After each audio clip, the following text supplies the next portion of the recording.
Hello, friends. Welcome to Soft History Story.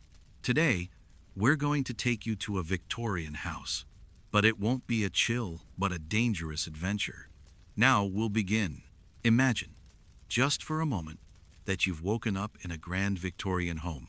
It's early morning, and as you blink open your eyes, the world around you feels unfamiliar, even unsettling. The room is dimly lit. Its only source of light, a faint glow filtering through thick curtains, blocking out the outside world. The air is cool and still, carrying the faint scent of coal dust and beeswax. There's a heaviness to the space, the kind of silence that envelops you like a thick fog, yet somehow it makes you feel isolated, as if you're the only one awake in this vast house. The bed beneath you isn't as soft as your modern mattress.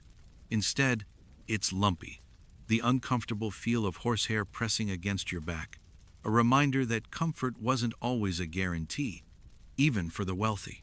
You try to shift, but the weight of the quilts is stifling.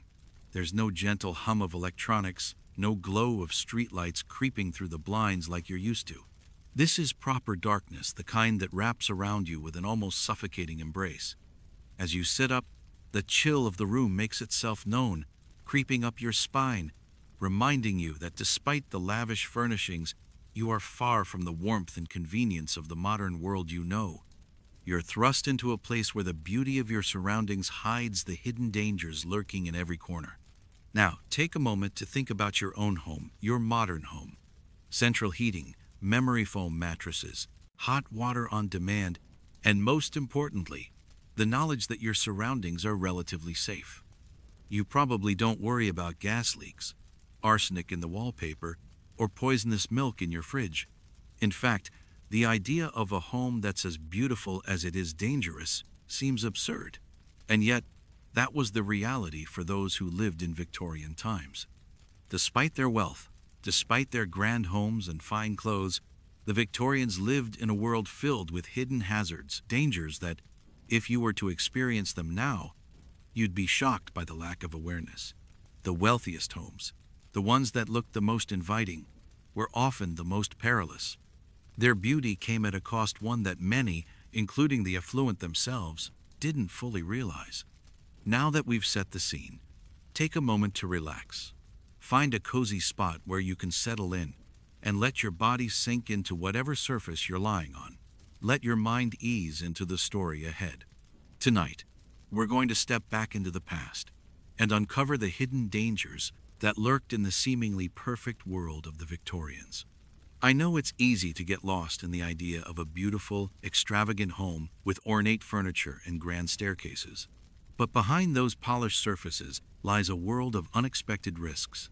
And while you might find comfort in the knowledge of your modern safety, it's fascinating to explore the lives of those who lived without the luxuries and protections we now take for granted.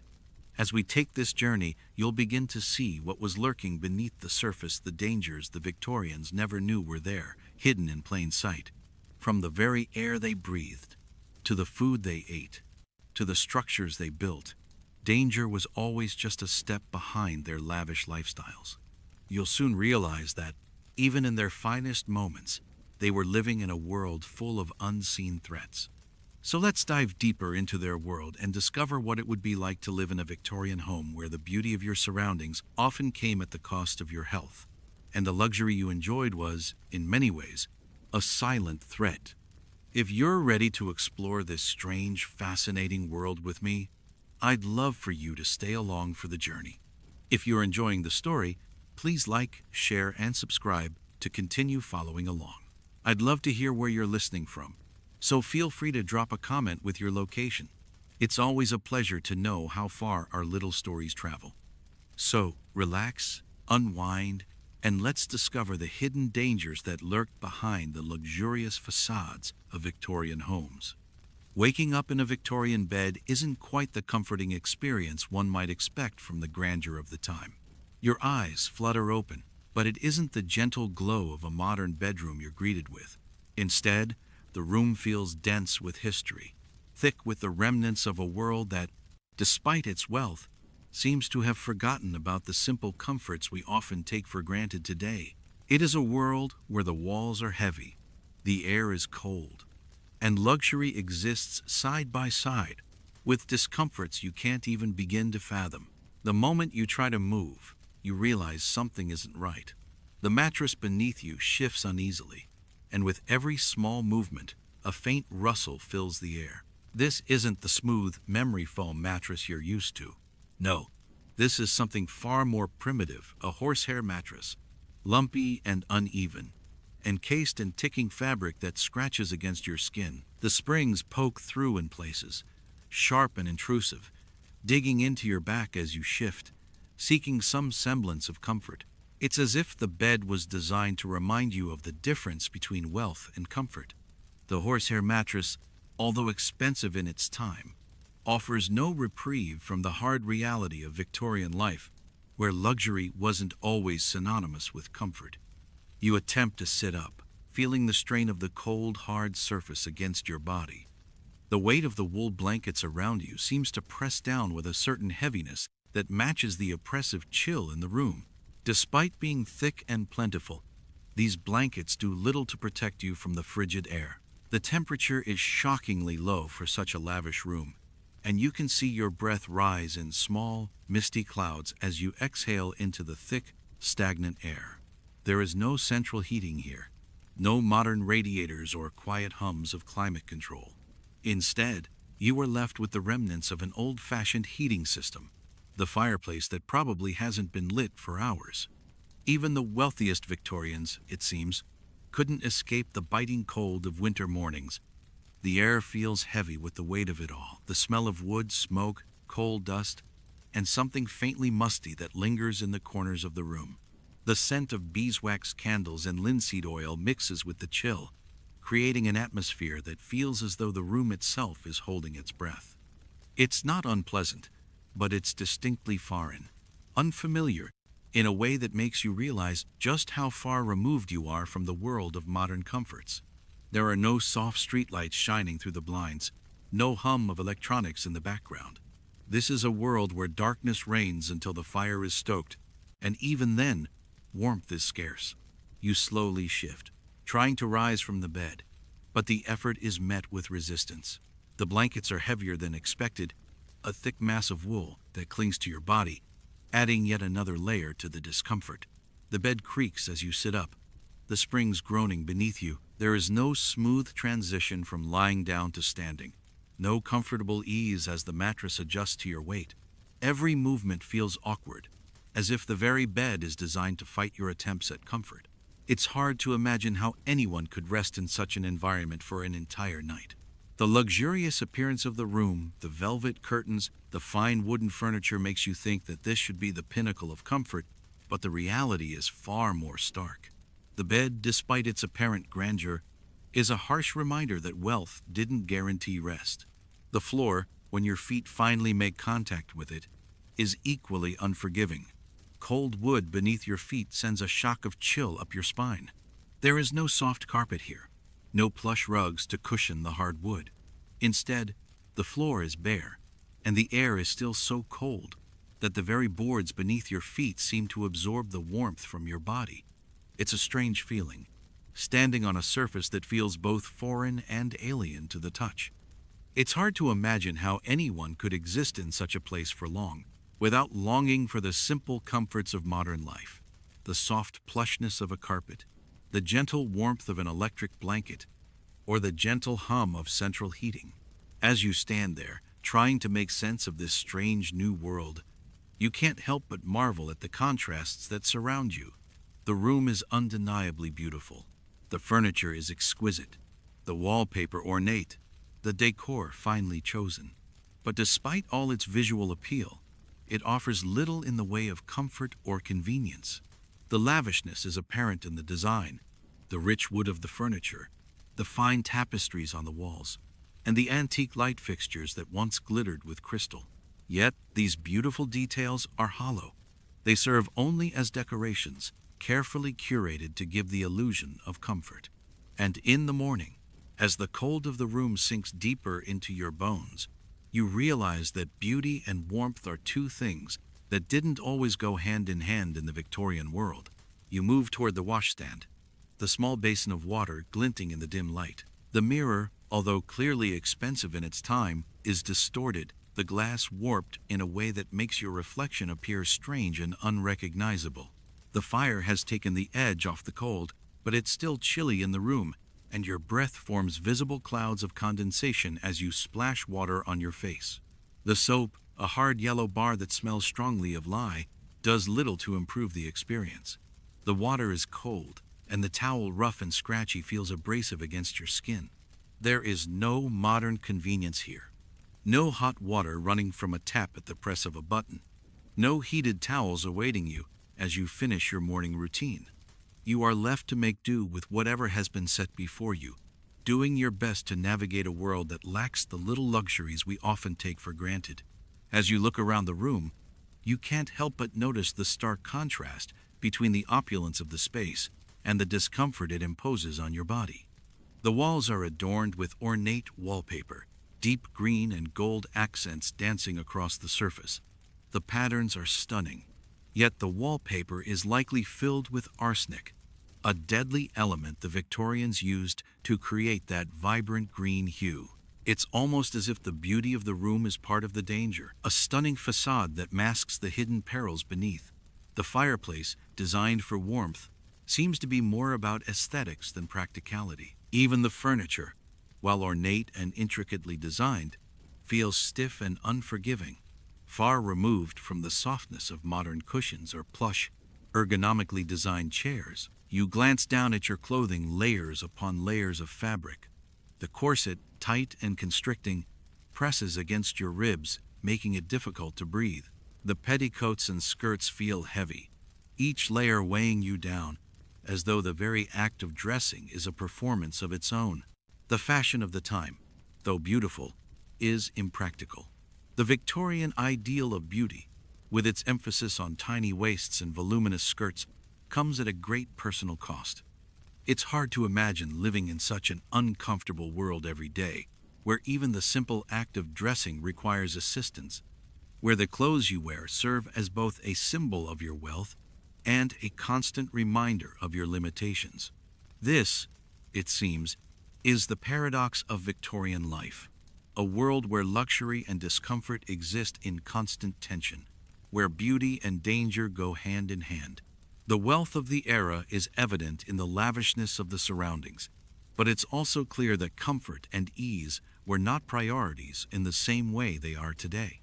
The cold air, the uncomfortable bed, the stiff clothing, these are the daily realities of a time when luxury was more about appearance than actual comfort. And as you stand there, adjusting to this strange new world, you begin to understand just how fragile the line between wealth and discomfort truly was in Victorian society. The firelight begins to flicker faintly beneath the doorframe, signaling the arrival of the maid. As the sounds of footsteps approach, you feel the cold grip the room even tighter, despite the thick wool blankets still wrapped around you. The chill of the Victorian morning air refuses to relent. The house, grand as it is no sanctuary from the cold. Central heating, something you might take for granted in the modern world, is a luxury that the Victorians couldn't even imagine. The fire, the heart of warmth in any Victorian home, must be tended to by hand. And in the case of this household, it is the maid who has been entrusted with the task. The door creaks open, and in steps the young maid, carrying a candle in one hand. Her face is drawn with the same fatigue that seems to mark everyone in the household, but there is a practiced ease in her movements. She's used to this. She's here to light your fire, to prepare the room for the day. It's an early ritual for her, a job that must be done before she can attend to any other tasks. In many ways, she is the first person to set the tone for the house in the morning. Her labor is the key that unlocks the day, and yet she is invisible, a mere shadow in the grand machine of Victorian society. As she moves to the hearth, the maid kneels before the fire, skillfully arranging kindling, coal, and firelighters into the grate. There's a quiet expertise in the way she works, her motions fluid and quick, yet deliberate. She understands the fire's needs, the right amount of coal, the proper kindling to ensure the blaze takes hold. You watch as she lights the match, the tiny flame flickering before it catches the kindling.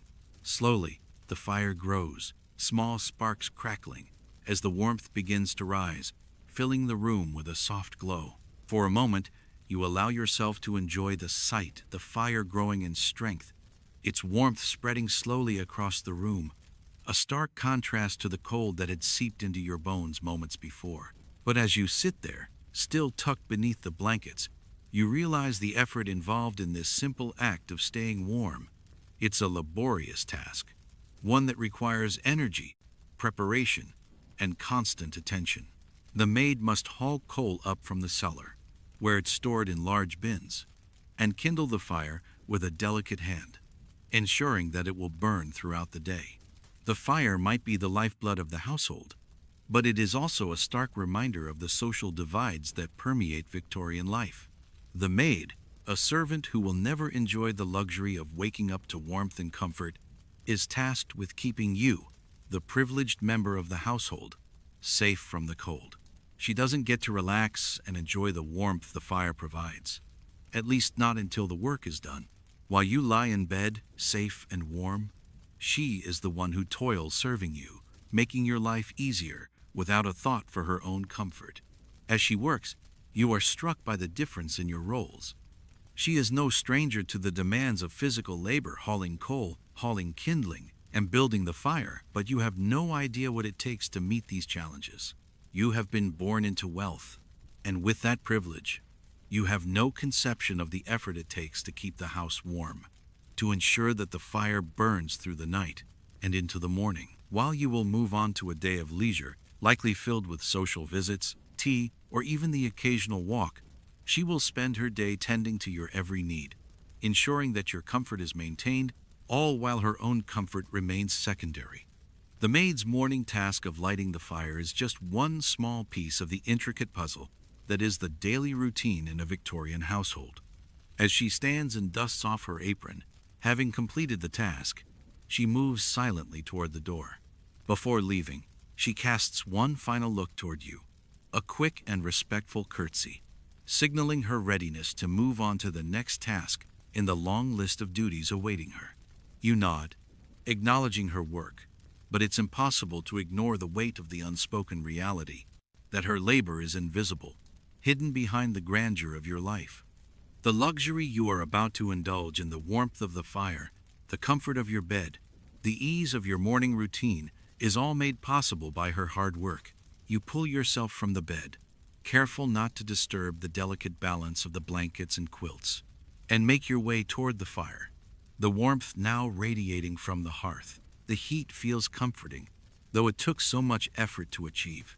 With a sigh of relief, you begin to feel the muscles in your body slowly relax as the fire's glow spreads further through the room. But even as you bask in the comfort, the realization lingers. This warmth didn't come easily. It wasn't just a matter of turning a knob or flicking a switch.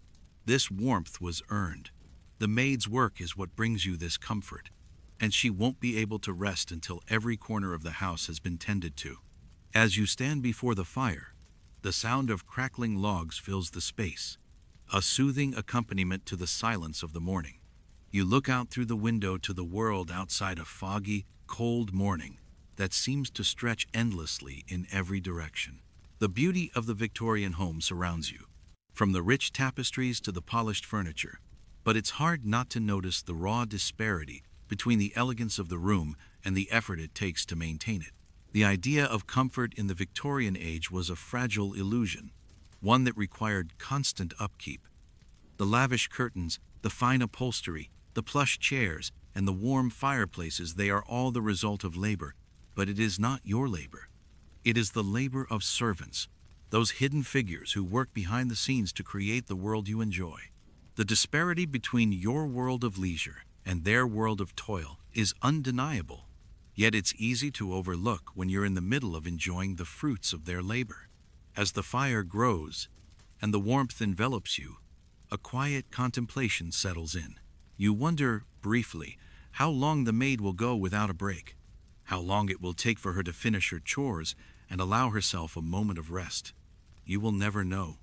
Of course, her labor is unseen, unacknowledged, even though it is what makes your life possible. The fire crackles as though to remind you, to ask you to consider the cost of your comfort. There's a heavy silence in the room now, one that carries the weight of a world unseen, a world where luxury is often paid for by others' sacrifices. With the fire burning brightly, you move to the washstand, preparing to carry on with your morning.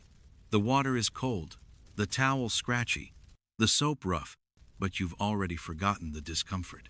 You've already moved on to the next phase of your day, while the maid has already begun her next task, her presence a quiet reminder of the hidden labor that underpins your luxurious existence. In this moment, the fire may be warm, the room may be elegant, but beneath it all lies the unspoken truth. Comfort is not a given. It is a privilege earned through labor, often at the expense of others. And as you prepare for the rest of the day, that thought lingers, a reminder of the stark divisions that shape Victorian society and the price of the luxury you take for granted. The morning ritual of personal hygiene in Victorian England, particularly for those living in the upper echelons of society, was an ordeal of discomfort, inconvenience, and, often, humiliation. For all the grandiosity of the homes and the opulence that surrounded the wealthiest citizens, hygiene was far from the private, convenient experience that modern society offers. No sleek bathroom with running water, no private showers to cleanse the body in solitude, just a cold, rigid system of servants, cold water, and awkwardness. For you, the listener, the contrast between modern comforts and the grim reality of Victorian cleanliness is both jarring and enlightening. You've just awakened in your Victorian bedroom, your body still sore from the lumpy, uncomfortable mattress filled with horsehair. The cold air of the room bites at your exposed skin, and as the maid's footsteps grow nearer, you begin to realize that, like the chill in the room, the discomforts of Victorian cleanliness are not easily avoided. The days of simple morning routines, where you might turn on a tap and enjoy a warm shower, seem like a distant dream as you lie on the bed, contemplating what awaits you. Your first indication that something will be different comes with the arrival of the maid, holding a small porcelain pitcher in one hand and a basin in the other. The ritual of washing up is not one that offers privacy, especially for the women of the household. Unlike the solitude and independence that modern showers provide, in Victorian times there was no such luxury. The maid enters your room, curtsying as she places the pitcher and basin on the washstand. "Water for your morning wash, ma'am," she says with a practiced smile, as if this were a routine she's performed 1,000 times over. You notice her hands are red and raw from the cold, the signs of long hours spent in the service of a household that requires constant upkeep. The act of washing in Victorian times wasn't a simple matter of stepping into a private shower and turning on the water. Instead, it involved a laborious effort. The maid, or sometimes a servant in the household, would need to fetch several buckets of hot water from the kitchen. This task alone could take up to an hour. Hot water had to be hauled up long flights of stairs, and often from the depths of the house, where it had been heated over a roaring fire. The servant, moving between floors with large metal pitchers, would carry the water upstairs, pausing to refill when necessary. The process was neither quick nor easy, and it required physical stamina that no modern-day person would consider part of their routine. The public nature of washing in Victorian England meant that it was rarely an experience of self-care or relaxation. You could not retreat into the seclusion of a personal shower to wash away the sleep from your eyes or the discomfort of the night. Instead, the maid set up a basin for your morning wash in front of the window, or, if you were lucky, near a warm fire. There were no soft towels or washcloths, no soaps that smelled of lavender or roses. Instead, the water itself was often too cold, chilled by the drafty rooms, leaving you with an unpleasant sensation as you splashed the water onto your face and arms. The soap, a solid bar of hard yellow substance, did little to lift the grime of the day, and the lack of privacy left you feeling exposed in ways you could not have imagined. Unlike today's perfectly designed bathrooms, where modern plumbing offers hot water and cold at the turn of a tap, Victorians had to endure a far more complex and inconvenient system. Even with all the wealth they might possess, they could not avoid the practical realities of hygiene. A shower or bath was not a daily occurrence for the majority of the population, particularly for the upper classes who were too busy with social events, dress, and manners. The awkwardness of getting clean was compounded by the constant presence of servants. In modern times, one might enjoy the luxury of privacy in their own space, perhaps with music or a podcast to pass the time. In the Victorian household, privacy was a rare commodity, especially when it came to hygiene. There was no such thing as stepping into a private stall for a quick shower or retreating behind a curtain to wash off the wear of the day. In your new Victorian life, personal hygiene was another duty to be endured, one that often involved more time with your servants than you might have ever wished for. The servants weren't just the invisible hands of your household. They were the lifeline to the rudimentary comforts you could only dream of. Yet, even as they served you, you became painfully aware that the very system that provided you with this comfort was inherently uncomfortable for you and them. Unlike the luxurious experience of modern spas, where hot water flows freely and toiletries are readily available, your Victorian experience reminds you of how far we've come in the convenience of personal care. The elaborate morning ritual of being attended to by maids who brought you water and towels for washing was one of the many elements that marked the complex power dynamics of the time. As you sit at your washstand, feeling the cold water splash against your skin, you begin to understand how simple your own life has become compared to the intricate, oppressive rituals that govern daily life for the Victorian elite. The lack of privacy was not confined only to bathing. Even the simple act of using the toilet was similarly public, though often dealt with in a more discreet fashion. The Victorian era was still a time when indoor plumbing was in its infancy. Most homes, including those of the upper classes, had rudimentary outhouses or water closets with chamber pots. These amenities were nothing like the sleek modern toilets you know today. The chamber pots, once used in the privacy of your bedroom, were emptied by the servants who had their hands in many other aspects of the home's daily upkeep. The contrast between the ease of modern plumbing and the cumbersome, almost medieval aspects of Victorian hygiene highlights just how far society has come in terms of convenience and privacy. The awkwardness, discomfort, and lack of privacy in the Victorian bathing process leave you with a sense of unease. It is clear now that the wealthy may have lived in luxurious surroundings, but those luxuries did not extend to their daily routines. Hygiene in the Victorian era was a luxury that few could fully enjoy without inconvenience. The contrast between this and modern life is striking. Where once a simple act like washing one's face could take an entire hour, with the servant fetching water and performing all the laborious tasks, now we have instant access to all the amenities we need for personal cleanliness. In many ways, you can appreciate the simplicity of your modern world. No longer do you have to depend on the labor of others to complete what should be a personal act of care. The luxury of modern hygiene is something easily taken for granted in our current day. The experience of Victorian hygiene, as you navigate through your morning in this ancient world, brings into stark relief the incredible advancements that have made personal hygiene simple, private, and relatively free from the awkwardness and effort that defined life in this time.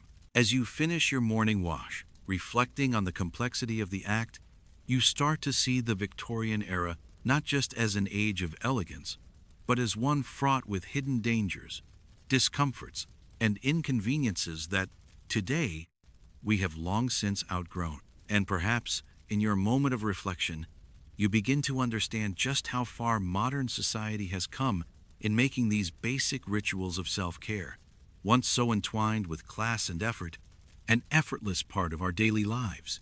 The process of getting dressed in Victorian England was a laborious and physically demanding task, especially for women of the upper classes, who were expected to adhere to a strict and complex system of fashion. Unlike modern clothing, which is designed for comfort and ease of movement, Victorian dress was meant to be a statement of status, wealth, and refinement. As you begin your day in this world of restrictions and appearances, you quickly realize that the act of dressing is more of a battle than a routine. The moment you begin to prepare for the day, the daunting task of clothing yourself starts to unfold before you. In your modern life, you might wake up and slip into something comfortable, perhaps a soft cotton shirt and pants or a cozy dress. But in the Victorian world, where appearances were everything, comfort was the last thing on anyone's mind. The first item of clothing you'll have to contend with is the corset, a tight, rigid garment that seems more like a form of medieval torture than an article of clothing designed to enhance your figure. As you sit on the edge of your bed, the maid, who has already helped with your morning wash, now turns her attention to your clothing. You see her reach for the corset, a tightly laced, boned structure designed to cinch your waist into a tiny, defined shape. You brace yourself as she hands it to you, its heavy, constricting shape immediately intimidating. Unlike the soft, forgiving fabric of modern shapewear, the Victorian corset is made of sturdy materials, often cotton, linen, or silk, and tightly laced with strong, thick cords that will dig into your skin as they are tightened. The maid helps you slip the corset on, tightening the laces with an efficiency that speaks of long experience. With every pull, your body becomes more compressed, your ribs pushed together, your waist narrowed to an unnatural degree. The pressure on your abdomen is suffocating, making it harder to take a full breath. You wince as the laces are pulled tighter, squeezing the breath from your chest. This is no small task. The corset, which is supposed to shape your figure into a narrow hourglass silhouette, has little regard for comfort. As the maid continues to tighten it, you begin to feel the physical toll on your body. Your internal organs are being pressed and rearranged, and the sensation of constriction is nothing short of painful. Breathing becomes more shallow with every passing second. You wonder how anyone could endure such discomfort on a daily basis. Yet, this was the height of fashion. The Victorian ideal of beauty was one that celebrated impossibly small waists, and the corset was the tool that made this possible.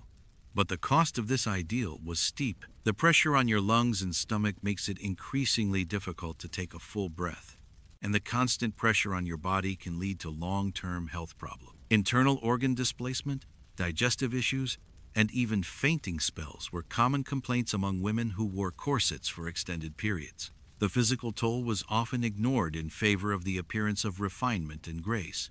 After all, beauty was considered a duty, especially among the upper classes. But the corset is just the beginning. After the corset, you must then contend with the layers of petticoats, skirts, and dresses. Each piece of clothing adds another layer of discomfort and restriction. The petticoats, often made from heavy fabrics like cotton or wool, are designed to give volume to the skirt, making it flare out dramatically at the sides. These layers of fabric, while necessary for the voluminous silhouette that was in fashion, are also cumbersome and heavy. The weight of them drags at your body as you move, making even simple tasks like sitting or walking feel more difficult. Once the petticoats are in place, the actual dress itself is added to the ensemble. A thick, layered fabric drapes over your shoulders, the weight of it pulling at your body in ways you never anticipated. The dress is often stiff, and its structure is further reinforced by layers of crinoline or bustles to add shape to the skirt. With each layer, you begin to feel more and more encased, your body trapped in a cocoon of fabric and restriction. The corset still digs into your waist, and now, the layers of fabric press down on your hips and legs, making it difficult to move freely. Sitting becomes a careful exercise in positioning, and bending over is out of the question. The final touches: gloves, a hat, and shoes add yet another layer to your discomfort. The gloves, often made of tight-fitting leather or silk, restrict your hands, making even simple movements feel unnatural. The shoes, designed with pointed toes and delicate heels, add another level of discomfort. These shoes were designed to create an elegant appearance, but they did so at the expense of foot health. Many women in the Victorian era suffered from foot problems such as bunions and corns due to the constrictive nature of their footwear. Despite all the discomfort, however, there was a societal pressure to endure it. The Victorians believed that beauty, grace, and refinement were qualities that required sacrifice.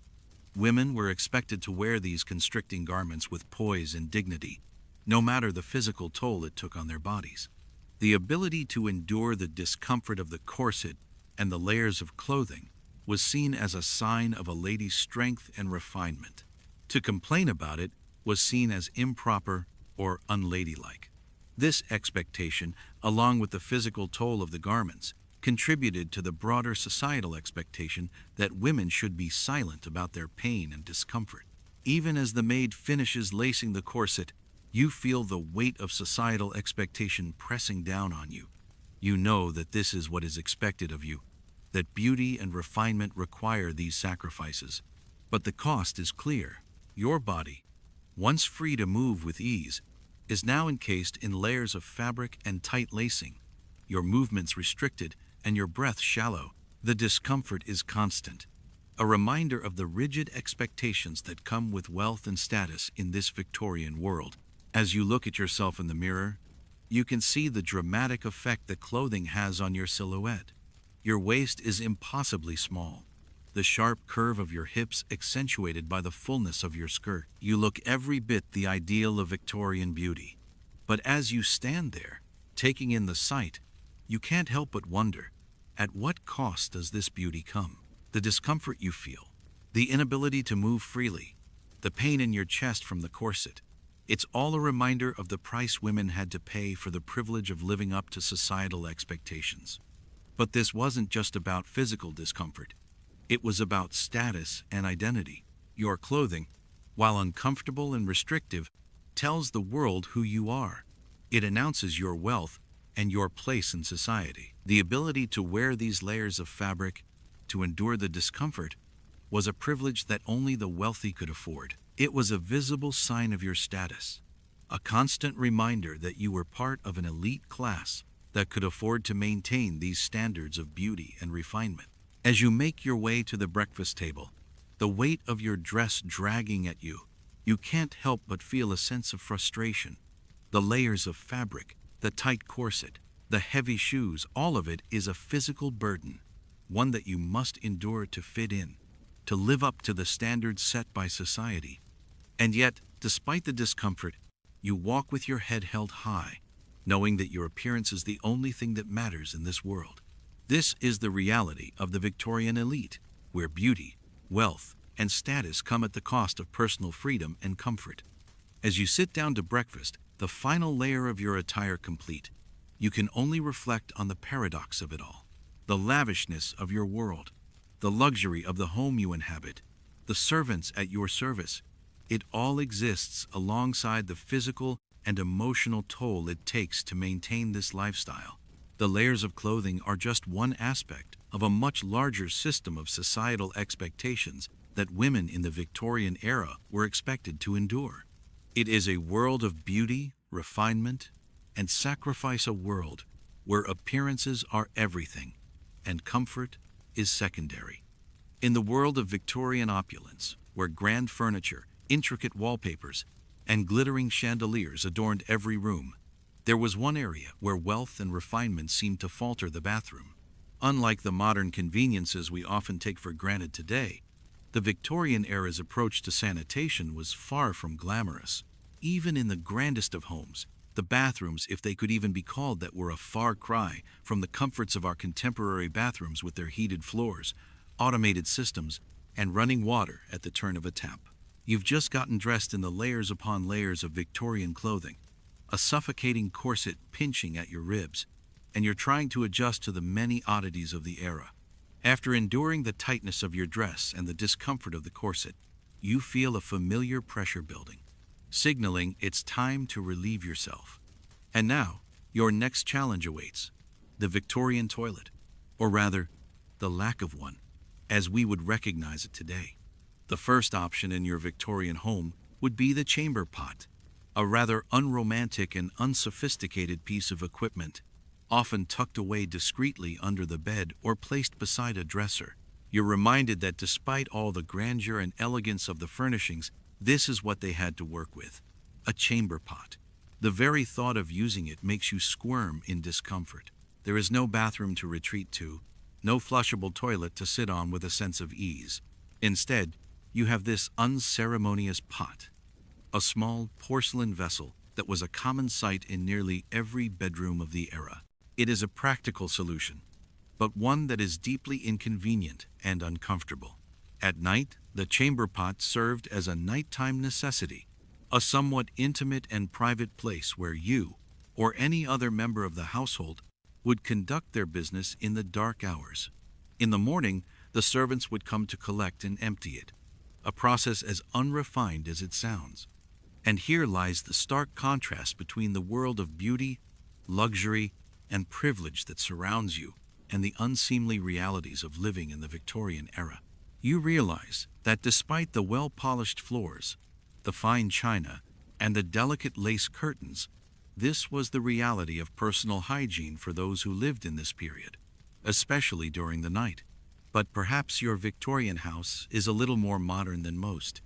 You've heard whispers of the advances in plumbing, of the early flush toilets that began to make their appearance in grand homes in the mid-1800s.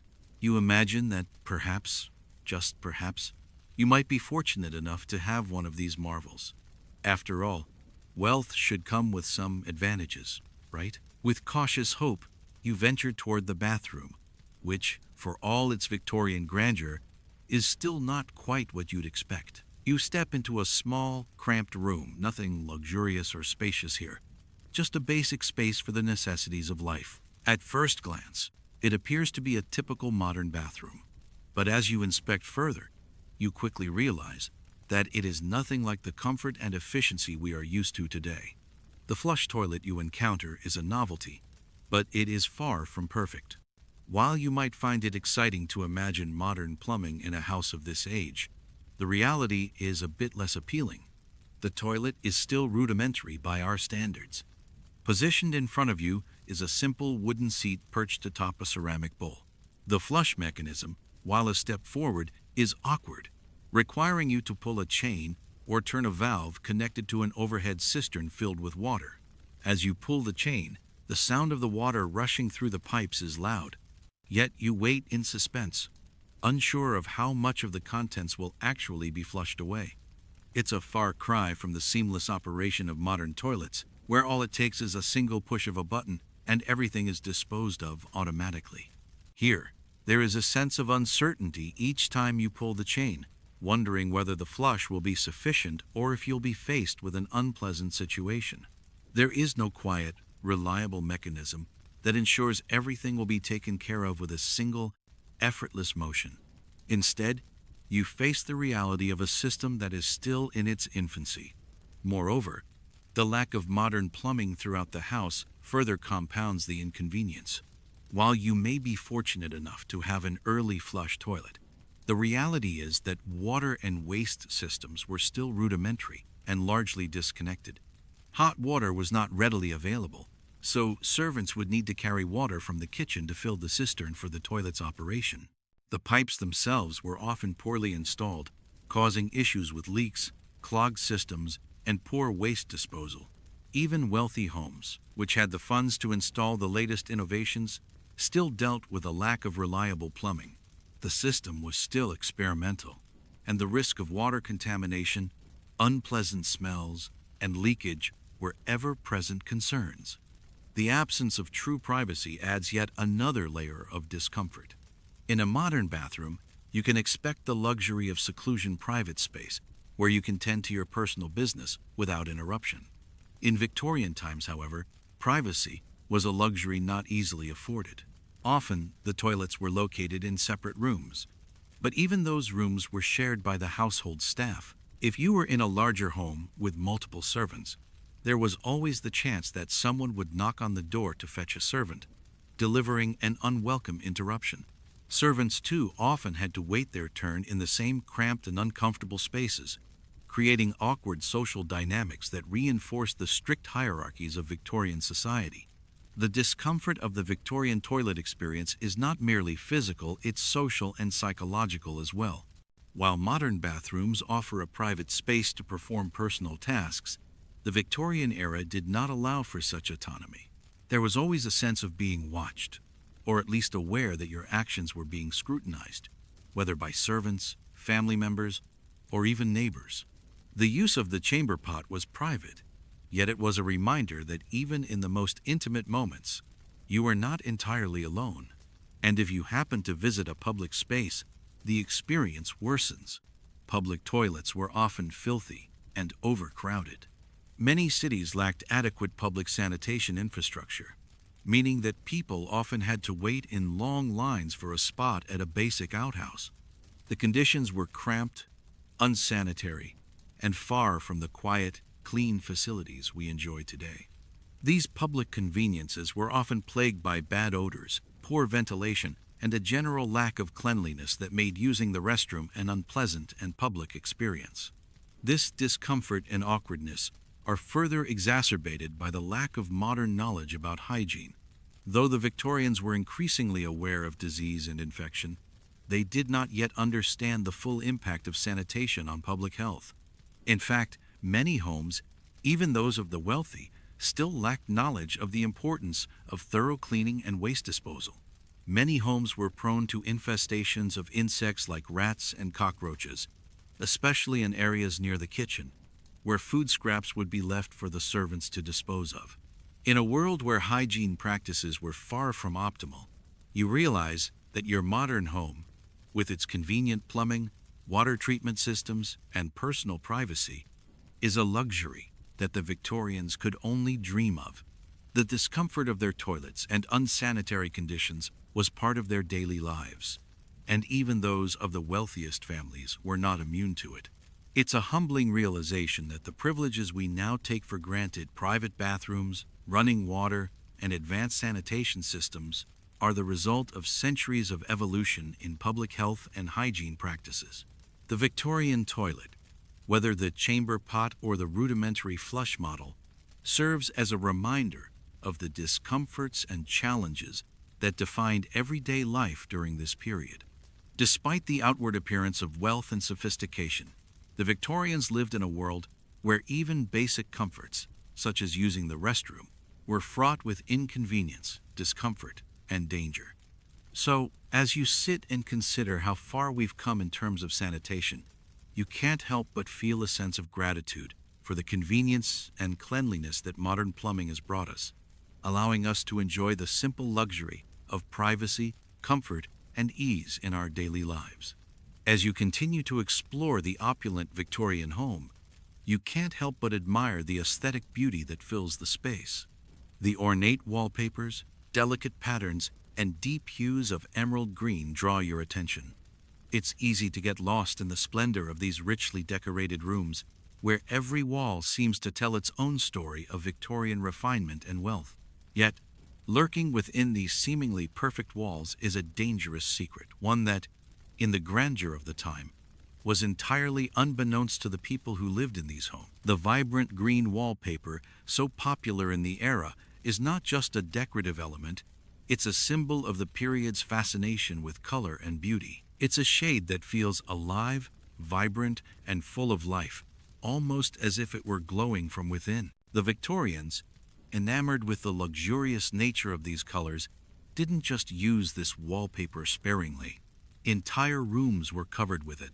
The subtle, almost glowing green of the walls created a perfect backdrop for the elegantly dressed aristocrats, their fine china, and their lavish furnishings. But beneath the surface, this wallpaper was hiding a dark and toxic secret, a secret that would only come to light much later. In the pursuit of beauty, the Victorians unknowingly embraced danger. The very essence of the color green that made their walls look so enchanting was created using a chemical compound known as Paris green or Sheila's green, a vibrant pigment made from arsenic. Yes, the same arsenic used in pesticides and rat poison. The Victorians were completely unaware of the harmful effects of arsenic exposure, which is perhaps one of the most tragic and ironic aspects of their times. The wallpaper, with its alluring and rich shade of green, was often produced using a combination of arsenic and copper. When it was first introduced in the 19th century, it was celebrated for its intensity and permanence. It was used in nearly every part of a Victorian home, from drawing rooms and parlors to nurseries and bedrooms. At the time, there was no understanding of the risks that these chemicals posed, and so they were freely applied to walls, and in some cases, even to toys, clothing, and furniture. The idea that something so beautiful could actually be harmful seemed almost unfathomable. Over time, the risks associated with arsenic began to emerge. The wallpaper would slowly release fumes into the air, especially when the room was warm, and particularly during the damp conditions of winter. When it got too hot, perhaps when a fire was blazing in the hearth, or if the room was poorly ventilated, the arsenic vapor would seep into the air. Residents would breathe it in, without even knowing the danger they were exposed to. Symptoms of arsenic poisoning were insidious, often starting with mild headaches and nausea, but over time, it could lead to more severe symptoms like vomiting, abdominal pain, and confusion. It wasn't until later, when the scientific understanding of chemicals and their effects on human health grew, that the real dangers of arsenic exposure came to light. And yet, despite these health risks, the Victorians continued to use arsenic-laced wallpaper in their homes, oblivious to the growing evidence of harm. They had no knowledge that their pursuit of beauty in their homes was a deadly gamble. This ignorance is a tragic irony. The very thing that was meant to make their homes more attractive, more comfortable, more elegant, was quietly, unknowingly, poisoning them. The walls of the rooms you're exploring are covered with this beautiful, toxic green wallpaper. As you gaze at the intricate designs, it's hard to imagine that such beauty could harbor such peril. In your modern world, we're so accustomed to understanding the dangers of chemicals and environmental hazards, and we take for granted the knowledge and regulations that protect us. You can't help but feel a deep sense of sympathy for the Victorians. They were living in a world where every corner of their homes could potentially bring harm, whether it was the arsenic wallpaper, the toxic chemicals in their cleaning products, or the hazardous gas lamps that lit their homes. The Victorians, in their ignorance, had no idea that the very walls they leaned against, the rooms they slept in, and the spaces they gathered in were constantly exposing them to arsenic. The health consequences weren't immediate. Arsenic poisoning often developed over time, and many of its symptoms were mistakenly attributed to other causes, like general fatigue or poor digestion. Only in hindsight did the true extent of the harm become apparent. In fact, some of the most famous and well-known people of the Victorian era, including some prominent figures, are thought to have suffered from the long-term effects of arsenic exposure. The use of arsenic in wallpaper wasn't the only area where the Victorians unwittingly endangered their health. Arsenic was also used in other products, like fabric dyes and even cosmetics, which were frequently applied directly to the skin. The clothing you are now wearing, elegant and fine as it may seem, could well have been dyed using arsenic-based pigments. The dresses of the time, especially those in bright greens, blues, and reds, were often bathed in these deadly dyes, creating a walking risk for the people who wore them. Now, as you stand in this beautiful Victorian room, looking at the walls covered in their vibrant green wallpaper, it's impossible not to think of the silent danger that surrounded the people of this time.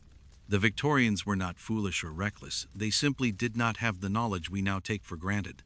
They created beauty and elegance, surrounded themselves with the finest things. Yet they were also surrounded by dangers that were hidden in plain sight. The wallpaper, the clothing, the furniture, all of it was imbued with a deadly substance, but the Victorians had no way of knowing it. As you sit in this room, you are acutely aware of the paradox of beauty and danger. The aesthetic appeal of the wallpaper, the allure of its rich green color, is undeniable. But it is also a constant reminder that the world the Victorians inhabited was filled with hidden risks, many of which were just beginning to be understood. It's a world that, despite its beauty and opulence, was often unsafe, unhealthy, and tragically ignorant of the harm that lurked in its very foundation. The irony is not lost on you, the Victorians, surrounded by what they thought was the pinnacle of luxury, were unknowingly courting danger in the most beautiful parts of their homes. And now, standing in this room, you are reminded of just how far we've come. We now live in a world where we understand the dangers of chemicals and toxins, where safety regulations and consumer protections have made our homes healthier and safer. The beautiful green wallpaper that surrounds you may be the embodiment of the Victorians' love for style and decor, but it also serves as a reminder of the price they unknowingly paid for their pursuit of perfection. When you look at the green walls, a somber thought crosses your mind. How many of those who lived in this home never even knew they were breathing in poison, sitting in beauty that would one day become their undoing? The Victorians may have looked around at their stunning homes, marveling at the elegance and refinement, but in many ways, they were simply living with the hidden dangers of the age. You, standing here now, can only wonder how many of them suffered the slow, unseen consequences of these hidden killers that were all around them. The irony is stark beauty, comfort, and danger, all coexisting in a way that only time could reveal. As you move through the grand Victorian house, you're reminded time and time again of the beauty and elegance that surrounds you. The grand staircase that sweeps downward with its polished wood steps, ornate banister, and lavish carvings feels like something out of a dream. It's easy to get lost in its grandeur, imagining the many elegant parties and social events that have taken place. Guests descending the stairs in their finest attire, with the light from the grand chandelier sparkling down on them. This staircase was designed to impress, a statement of wealth and status for anyone who might visit. But as you look closely, you realize that the beauty of the staircase is not just in its design, but in the stark contrast it draws with the more humble and functional stairs that lie hidden behind the scenes, the servants' stairs. These stairs, though equally worn by time and use, are not crafted for style or comfort. They have a raw practicality to them, without any of the charm of the grand staircase. In fact, many of them are poorly constructed, steep, and narrow, almost as if the builders of the house didn't even bother to consider the well-being of those who would have to use them most often. The servants. You step carefully as you descend the grand staircase, noticing the smoothness of the banister under your hand. The steps are even well-maintained and easy to navigate, designed to give the illusion of luxury at every turn. You can't help but marvel at how these stairs were built for show, not practicality. A grand architectural element meant to reinforce the wealth and power of the home's owners. It's beautiful, to be sure, but it stands in sharp contrast to the behind-the-scenes realities of the household. Turning down a hallway, you come across the servants' stairs, tucked away from view, designed for utility rather than elegance. The first thing that strikes you is the steepness of the climb.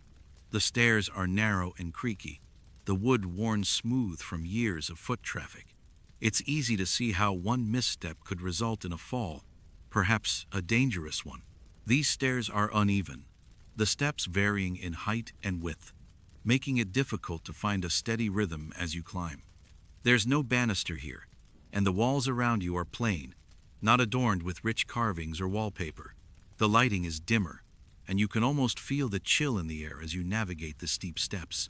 As you ascend the stairs, the discomfort and danger are palpable. Each step feels like a gamble, a risk, a challenge for balance.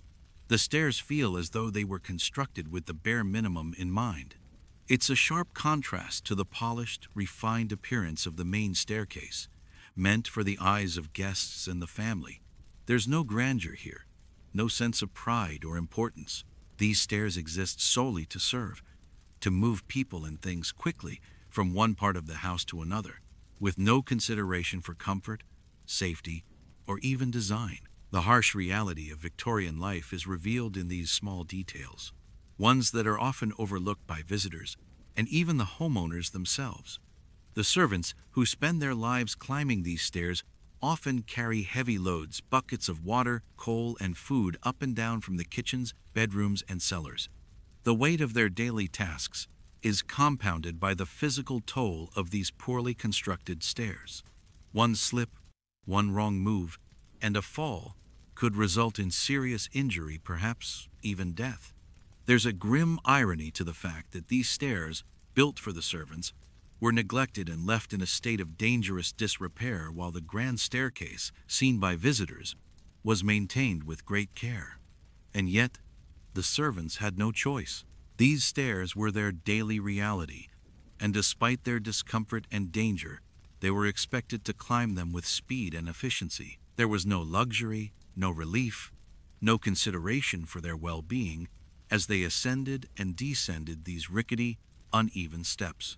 The contrast between the two staircases is a stark reminder of the rigid class divisions that defined Victorian society. The grand staircase was for the wealthy, the privileged, those who could afford to showcase their status and wealth. The servant stairs, on the other hand, were for the lower classes, those who worked behind the scenes, unseen and unappreciated, carrying out the heavy lifting that allowed the upper class to enjoy their comfort and grandeur. You pause on the servant stairs for a moment, letting the starkness of the situation sink in.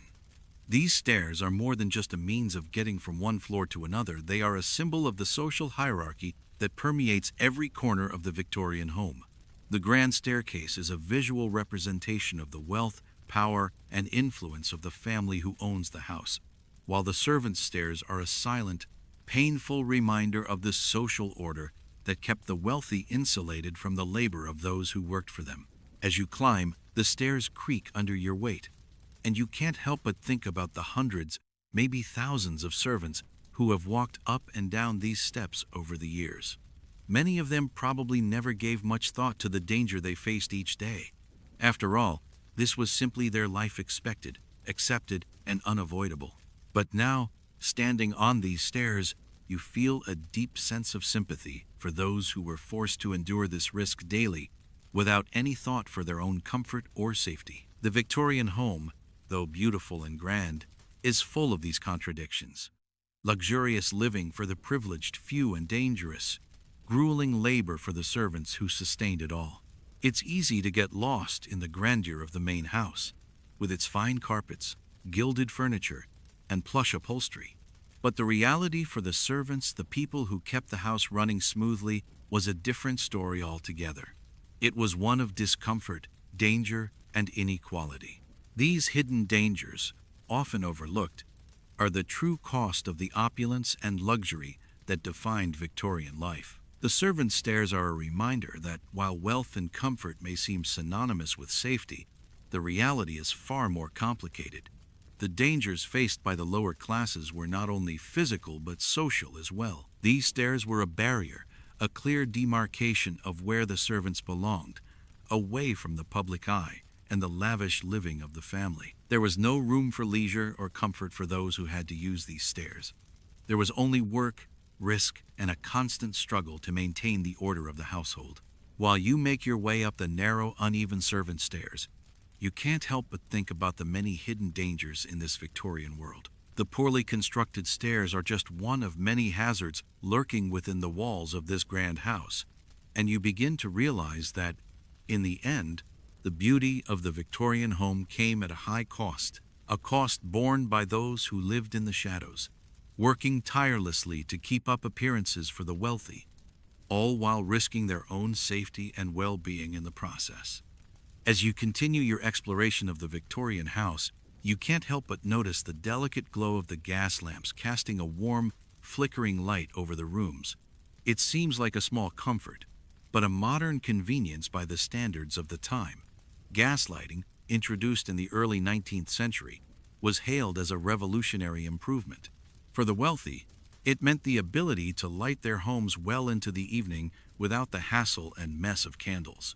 It was efficient, practical, and visually stunning, with soft, consistent illumination that replaced the harshness of candles and oil lamps.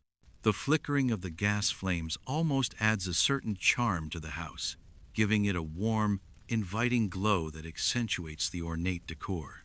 Yet, beneath this seeming brilliance, there lurks a hidden danger, one that the Victorians were blissfully unaware of. Gaslighting was, in many ways, still a work in progress, and the safety standards we take for granted today were non-existent. The gas lamps, though providing light, were also a source of great risk and ever-present danger that could go unnoticed until it was far too late. The gas itself, made from coal, was highly flammable, and leaks were common in both the pipes and the fixtures. When undetected, these leaks could cause disastrous explosions, killing or severely injuring those nearby. The gas was often odorless, and the warning signs were subtle, sometimes undetectable until it was too late. Imagine, for a moment, standing in a beautifully appointed drawing room, the gas lamps glowing softly as the evening deepens. You feel cozy, almost lulled by the warm light. But just beneath the surface of that tranquility is the very real risk of suffocation. Gas leaks would occur regularly in Victorian homes, often going unnoticed for hours, sometimes even days. The gas would slowly seep into the air, making its way throughout the house, filling the rooms with a silent poison. Carbon monoxide, the invisible, odorless gas, was a major threat. It would silently creep through the house, poisoning the air you breathe. The effects were gradual, almost imperceptible at first. A headache, a sense of dizziness, a general feeling of malaise. These were the first signs that something was wrong. By the time the symptoms became acute, it was often too late to act. The dangers of carbon monoxide poisoning were rarely understood, and even if they were, there was little to be done. Unlike today, where we have carbon monoxide detectors and strict safety regulations, the Victorians had no way of knowing that their homes, filled with the soft, inviting glow of gas lighting, were also filled with invisible hazards. The same gas that illuminated their lives could also take them from it. People would go to bed, lulled by the warmth of the gas lamps and the flickering light, only to succumb to the slow, silent poisoning of carbon monoxide as they slept. It's hard to imagine that something so modern, so innovative, could come with such a deadly flaw. As you move through the house, you notice more gas lamps, their glass globes softly glowing in the corners of rooms. You realize that every room you visit is potentially a danger zone, and your sense of safety begins to fade as you consider how easily it would be for a leak to go unnoticed in one of these vast, drafty Victorian homes. A careless servant, a cracked pipe, or a faulty lamp could all lead to a catastrophe. And in the absence of proper ventilation, the gas would simply accumulate in the air, unseen and undetected. The danger is not just the immediate risk of explosion, although that was certainly a terrifying possibility. The greater threat is the slow accumulation of carbon monoxide in the air, poisoning the occupants over time.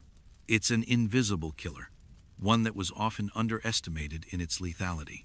The Victorians, in their enthusiasm for the convenience of gas lighting, did not foresee the risks they were embracing. Gas lamps may have been an advancement, but they came at a significant cost, one that often went unrecognized in the excitement of the new. The impact of this dangerous innovation was felt across all levels of Victorian society. For the wealthy, the risks were mostly contained to their luxurious homes, where the servants would light the lamps, but the dangers were no less real. Even a small leak in the gas line could fill a room with toxic fumes. The wealthy would go about their days, blissfully unaware that the very air they breathed might be slowly poisoning them. In the servants' quarters, the dangers were just as severe, if not worse. The staff were often the ones who dealt with the gas lamps on a daily basis, lighting them, adjusting them, and maintaining the pipes. They were most vulnerable to the effects of gas poisoning. But, as with many other aspects of Victorian life, their discomfort and danger were largely invisible to the people they served. The paradox of gaslighting in the Victorian era is glaring. It was both a symbol of progress and a source of constant danger. The same technology that illuminated the homes of the wealthy, allowing them to enjoy an extended day, came with inherent risks that were largely ignored. It was an advancement, but one that lacked the safeguards and knowledge that we now take for granted. For all the benefits gaslighting offered, the risks it posed were hidden in plain sight, a silent threat hanging over the heads of the Victorians every time they lit their lamps. You pause for a moment and take a step back, looking at the gas lamps now glowing softly in the corners of the room. The elegant light, the warmth it provides, now seems to carry a sense of foreboding. It's not the beautiful glow of modern electric lighting you're used to, bright, safe, and efficient. This light feels different. It's a reminder of an age that embraced progress without fully understanding the consequences. The Victorians were caught between the desire for innovation and the ignorance of the hidden dangers that often accompanied it. In their zeal to light their homes with gas, they overlooked the potential for tragedy that lay within the very systems they relied on. As you move through the house, you begin to notice the signs of danger that are often overlooked. Gas lamps glowing softly. Their glow beautiful but deceptive, hiding the risk of suffocation, poisoning, or worse. The house that once seemed inviting, filled with warmth and charm, now feels suffused with a sense of unease as you realize just how perilous Victorian life could be. And yet, despite all these hidden risks, the Victorians carried on, adapting to their world with a resilience that is both admirable and tragic. They had no choice but to live with the dangers they couldn't see, just as we live with the dangers in our own world that we may never fully understand. The advent of gaslighting, with all its convenience and beauty, serves as a reminder that progress comes with a price. It is a price that the Victorians paid, often without knowing, and one that we are fortunate enough to have avoided through the lessons learned from their missteps. Still, it is hard not to wonder how many lives were quietly lost to the invisible dangers lurking in the glow of those elegant gas lamps. How many people, lulled into comfort by the soft flicker of the flames, unknowingly succumbed to the poison in the air. The beauty of the gas lamp is undeniable, but so too is the tragic irony that it could be both a blessing and a curse. You continue to explore the house. The comforting smell of breakfast wafts through the air, reaching you from the grand dining room. You've become familiar with the pleasant aroma of bacon, eggs, and freshly baked bread, a typical Victorian morning meal. The Victorians certainly knew how to create an abundant spread, with everything laid out to ensure a hearty start to the day. The food is presented in gleaming silver trays and delicate china, the epitome of wealth and taste. But as you approach the table, there is a deeper, more troubling truth lurking beneath this display of abundance. The food on offer is not as safe as it appears. In this world, food safety is a luxury few could afford to consider. Unlike the modern-day obsession with cleanliness, labeling, and expiration dates, the Victorians had little to no regulation when it came to food. What appeared to be a lavish breakfast, with its steaming bowls of porridge, fresh bread, and glossy sausages, could just as easily have been a danger zone, each bite a gamble. The practice of food adulteration, common across all classes, often put the very health of its consumers at risk. You find yourself staring at the bread laid out on the table, its pale, almost pristine white color inviting you to take a piece. What you don't know is that the whiteness you see is often the result of chalk or alum being mixed into the flour. These substances were added to enhance the bread's appearance and texture, making it look fresher and fluffier than it actually was. The dangers of chalk were well known, but it was cheap and readily available, and so it became a common ingredient in bread. Alum, an astringent chemical, was also used to bleach flour and increase the dough's elasticity. While not immediately toxic, these substances could accumulate over time, leading to health issues such as digestive problems and, in extreme cases, long-term exposure to harmful metals like aluminum. Moving to the sausages, you notice their plumpness, the perfect consistency and rich color, making them seem irresistible. But sausages in Victorian times were often packed with fillers, everything from cheap breadcrumbs to bones, offal, and even sawdust. To make these unappetizing ingredients more palatable, they were often spiced with a heavy dose of sodium nitrate, which preserved the meat and gave it a brighter red color. This preservative was linked to a number of health issues, including poisoning and foodborne illnesses. What's even more disturbing is that the Victorians had no concept of the dangers posed by many of these additives.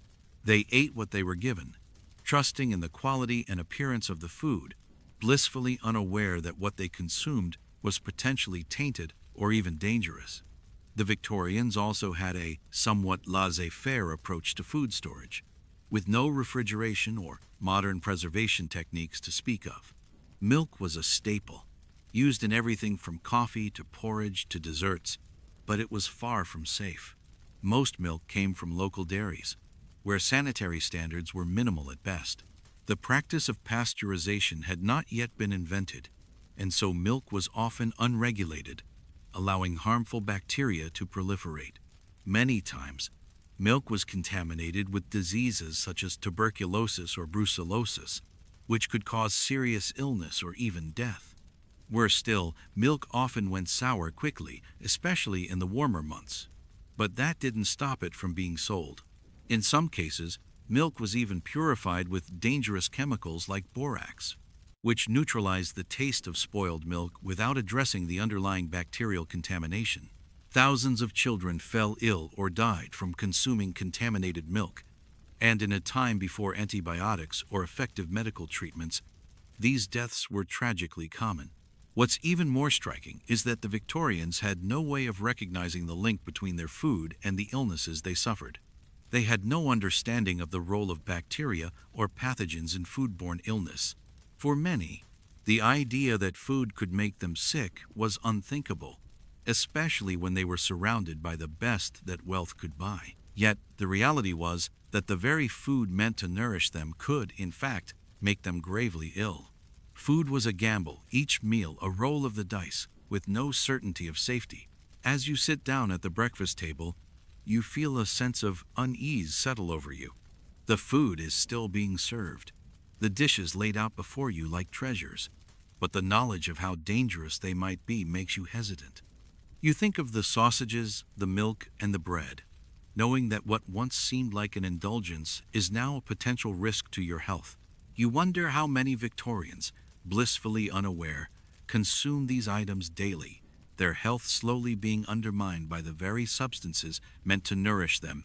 The irony is almost impossible to ignore. Here you are, surrounded by wealth, luxury, and abundance, yet it is all built on an unstable foundation. The rich may have the finest foods and the most decadent meals, but their food is no safer than that of the poorest laborer, whose daily meal might have been composed of simple, often moldy bread or watery gruel. While they had the privilege of an abundance of food, they were not spared from the hidden dangers that lurked within it.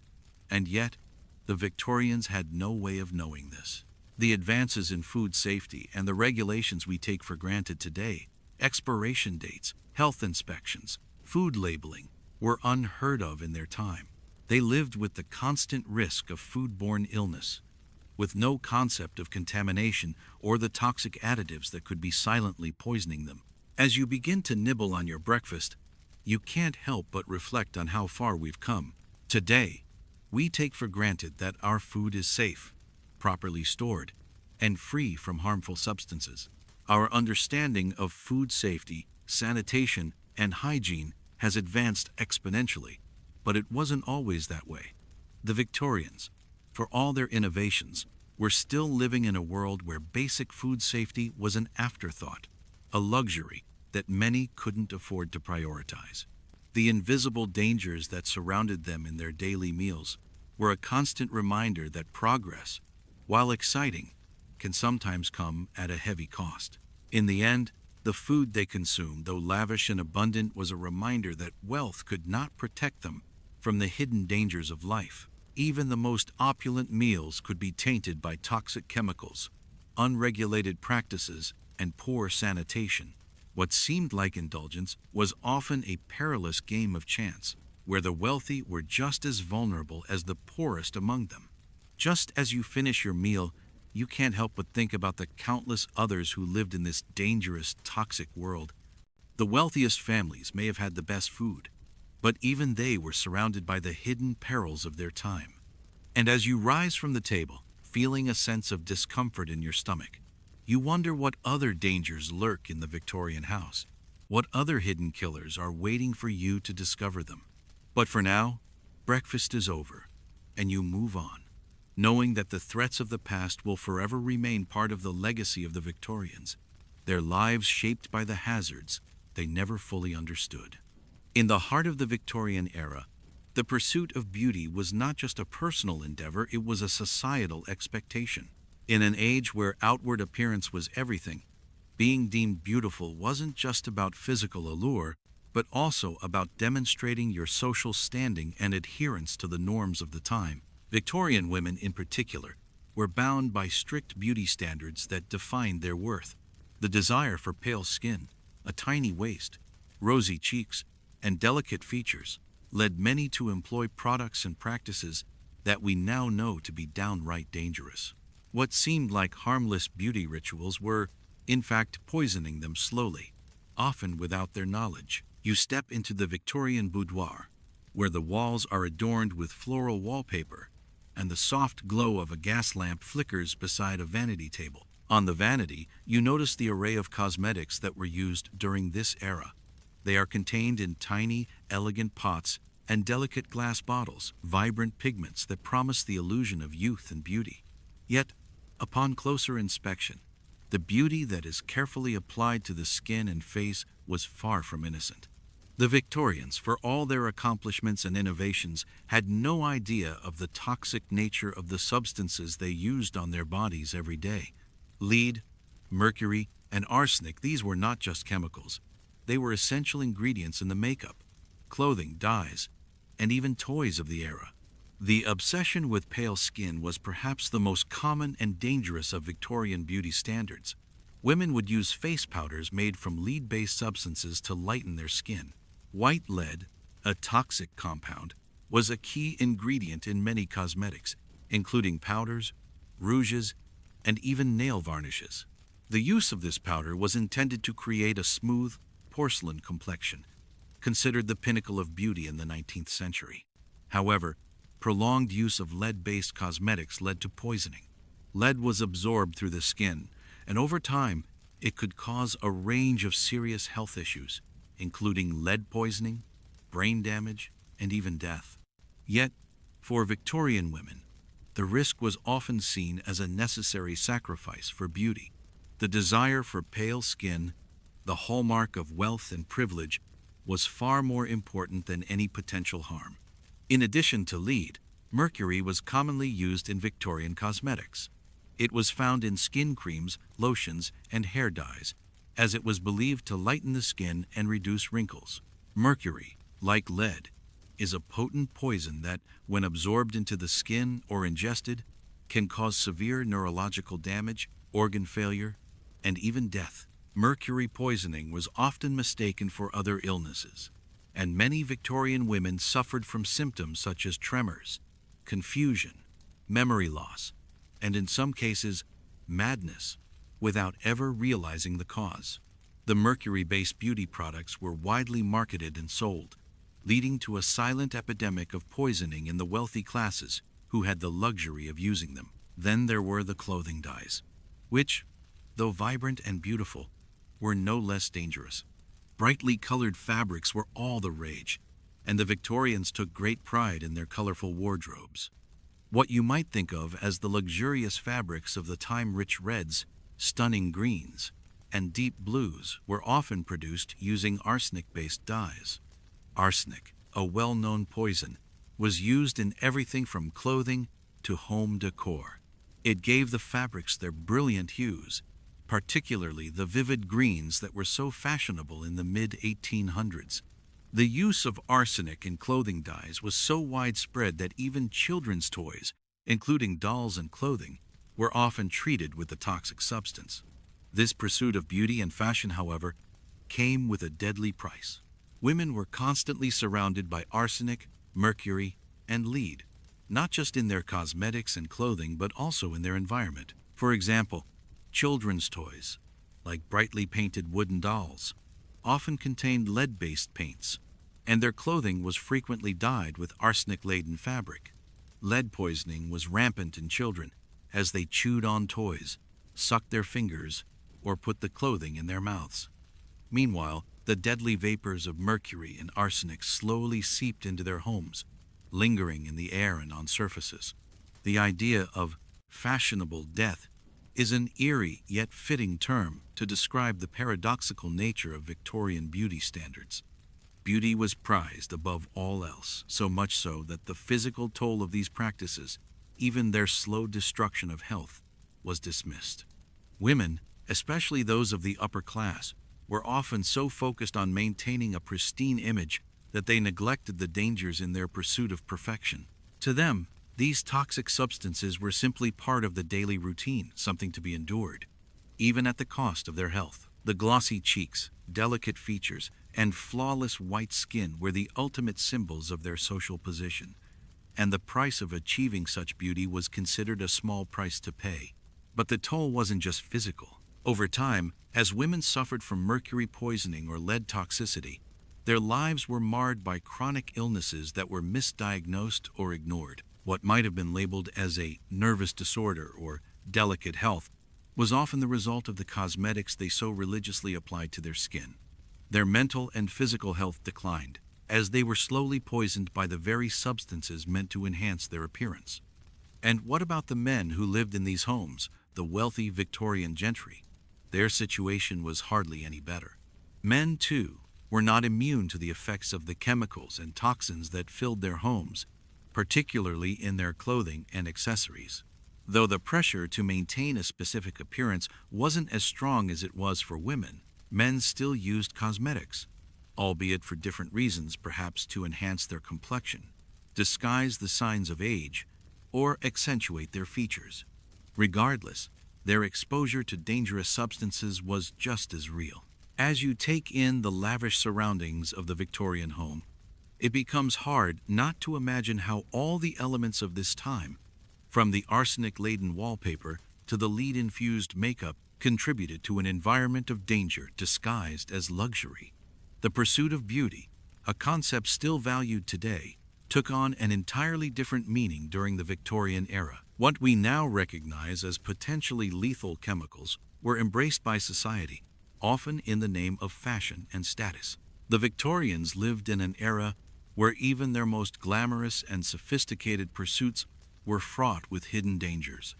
The pursuit of physical perfection, driven by an obsession with beauty and social appearance, led to chronic health problems, many of which were misdiagnosed or overlooked entirely. What appeared to be luxury and elegance on the surface was, in many ways, a facade, beautiful, intricate, and refined, but beneath it lay a dangerous web of poisons and practices that would be unthinkable in today's world. So, as you look at the finely adorned vanity, with its ivory combs, porcelain jars, and delicate brushes, you realize that every piece of this Victorian luxury carries with it the heavy toll of toxic beauty. It is a chilling reminder of how far society has come in terms of understanding safety, health, and hygiene. But for those living in the Victorian era, the pursuit of beauty often came at the cost of their health, and many unknowingly paid the price for a beauty standard that, in retrospect, was nothing short of deadly. You awaken in a world that is both unfamiliar and strangely captivating. The room is dim, lit only by the flicker of a gas lamp, casting long shadows that stretch across the richly adorned wallpaper. You can hear the soft sounds of the house waking up around you, the faint footsteps of servants moving about their daily duties. But as you look around, the eerie beauty of your surroundings only adds to the unease that begins to settle in. You're not just in a different time, you're in a world where the practice of medicine is as much an art of trial and error as it is a pursuit of healing. You begin to wonder how the Victorians, who surrounded themselves with such elegance and refinement, could have lived with the terrifying medical practices of their day. The comforts of this grand Victorian home are apparent, but you quickly realize that this same wealth and sophistication come with an unsettling price, especially when it comes to health. The use of opiates was widespread, and, curiously, these substances were considered remedies for nearly every affliction. The most commonly used was laudanum, a potent tincture of opium and alcohol, prescribed for everything from headaches to sleeplessness. As you consider the prevalent health issues of the time, the thought crosses your mind that there were no modern medications available to treat pain or anxiety, no comforting pills or syrups that you might find in today's world. In Victorian society, it wasn't unusual to see children, women, and men alike prescribed large doses of laudanum for even the mildest of discomforts. It was sold freely in pharmacies, with little regard for its addictive qualities. For you, it's unfathomable to imagine the slow, insidious hold that opiates must have had on the Victorians who relied on them. Those who used laudanum for chronic pain or emotional distress did so not knowing they were stepping into a trap that could destroy their lives. But opiates weren't the only dangerous substances used in medicine during this time. Mercury was another common treatment, often prescribed to treat syphilis, which was rampant in Victorian society. Mercury was applied in ointments or taken internally, and though it was recognized as harmful by modern standards, its use was not questioned back then. Doctors prescribed mercury treatments without understanding the full consequences. Mercury poisoning was common among those who underwent prolonged treatments, leading to symptoms like hair loss, gum disease, and even death. You shudder as you think about how these toxic substances, prescribed by highly respected physicians, were used to treat common ailments. The idea that something so harmful could be considered medicine is a shocking reality for you, one that feels both cruel and deeply ironic. The Victorians, for all their advancements, had no understanding of the toxicity of mercury, just as they were unaware of the dangers of the opiate-heavy treatments they so commonly prescribed. You can't help but feel a certain sense of dread when you consider the other dangers lurking in the realm of Victorian medicine. The practice of bloodletting, which had been around for centuries, was still widely used in the Victorian era, despite its complete ineffectiveness. This barbaric procedure was believed to balance the humors within the body, a theory that had been long debunked but still persisted in medical circles. Physicians used bloodletting to treat ailments ranging from fevers to digestive disorders, believing that removing blood would restore health. However, this practice often weakened the patient further, contributing to their suffering, and in some cases, it led to death. Yet, despite all these primitive practices, the Victorians continued to seek medical help from the professionals of their time, often with little more than blind trust in their expertise. You find yourself struck by the sheer irony of it all. Wealthy Victorians, who could afford the finest physicians and the most expensive treatments, were nonetheless at the mercy of an incomplete understanding of health and disease. The medical profession of the time, though advancing, was still mired in misconceptions and harmful practices that would seem utterly foreign and dangerous to you today. Even as medical advancements began to take shape in fields like surgery and anatomy, the Victorians were still unaware of the importance of hygiene and infection control. The concept of germs was not understood, and doctors often performed surgeries or treated patients without washing their hands, leading to the spread of deadly infections. This lack of basic knowledge and hygiene contributed to the widespread suffering and death that many experienced during this time. Perhaps the most tragic aspect of Victorian medicine was the widespread use of patent medicines, which were sold as miracle cures for a variety of ailments. These medicines were often laced with opiates, alcohol, or other harmful substances and marketed as safe, non-prescription remedies. The Victorians, eager to find relief from their ailments, purchased these products in droves, unaware of the dangers they were ingesting. Many of these patent medicines did nothing to cure the illnesses they claimed to treat, and in some cases, they only exacerbated the suffering. You wonder how the Victorians endured such a lack of understanding, relying on remedies that were, at best, ineffective, and at worst, deadly. You can't help but feel a sense of relief knowing that modern medicine has come so far, with a deeper understanding of disease, treatments, and the importance of hygiene. The advancements made in medical science have undoubtedly saved countless lives, and yet, it's sobering to think about the toll the Victorians paid in their search for health. As you sit in the dimly lit room, the weight of this realization settles over you. The Victorians may have had the wealth and the status, but in the realm of medicine, they were as vulnerable as anyone. Despite all their sophistication and advances in industry, their lives were marred by ignorance in the field of healthcare. They were, after all, just as human as we are, susceptible to the same vulnerabilities, only with fewer tools to protect themselves from the dangers that lurked within their own bodies. The realization is both humbling and unsettling. The very comforts of life that the Victorians took for granted, wealth, medicine, and progress, came with hidden dangers. The opiates, mercury, bloodletting, and toxic patent medicines were just some of the many risks they faced on a daily basis, often unknowingly.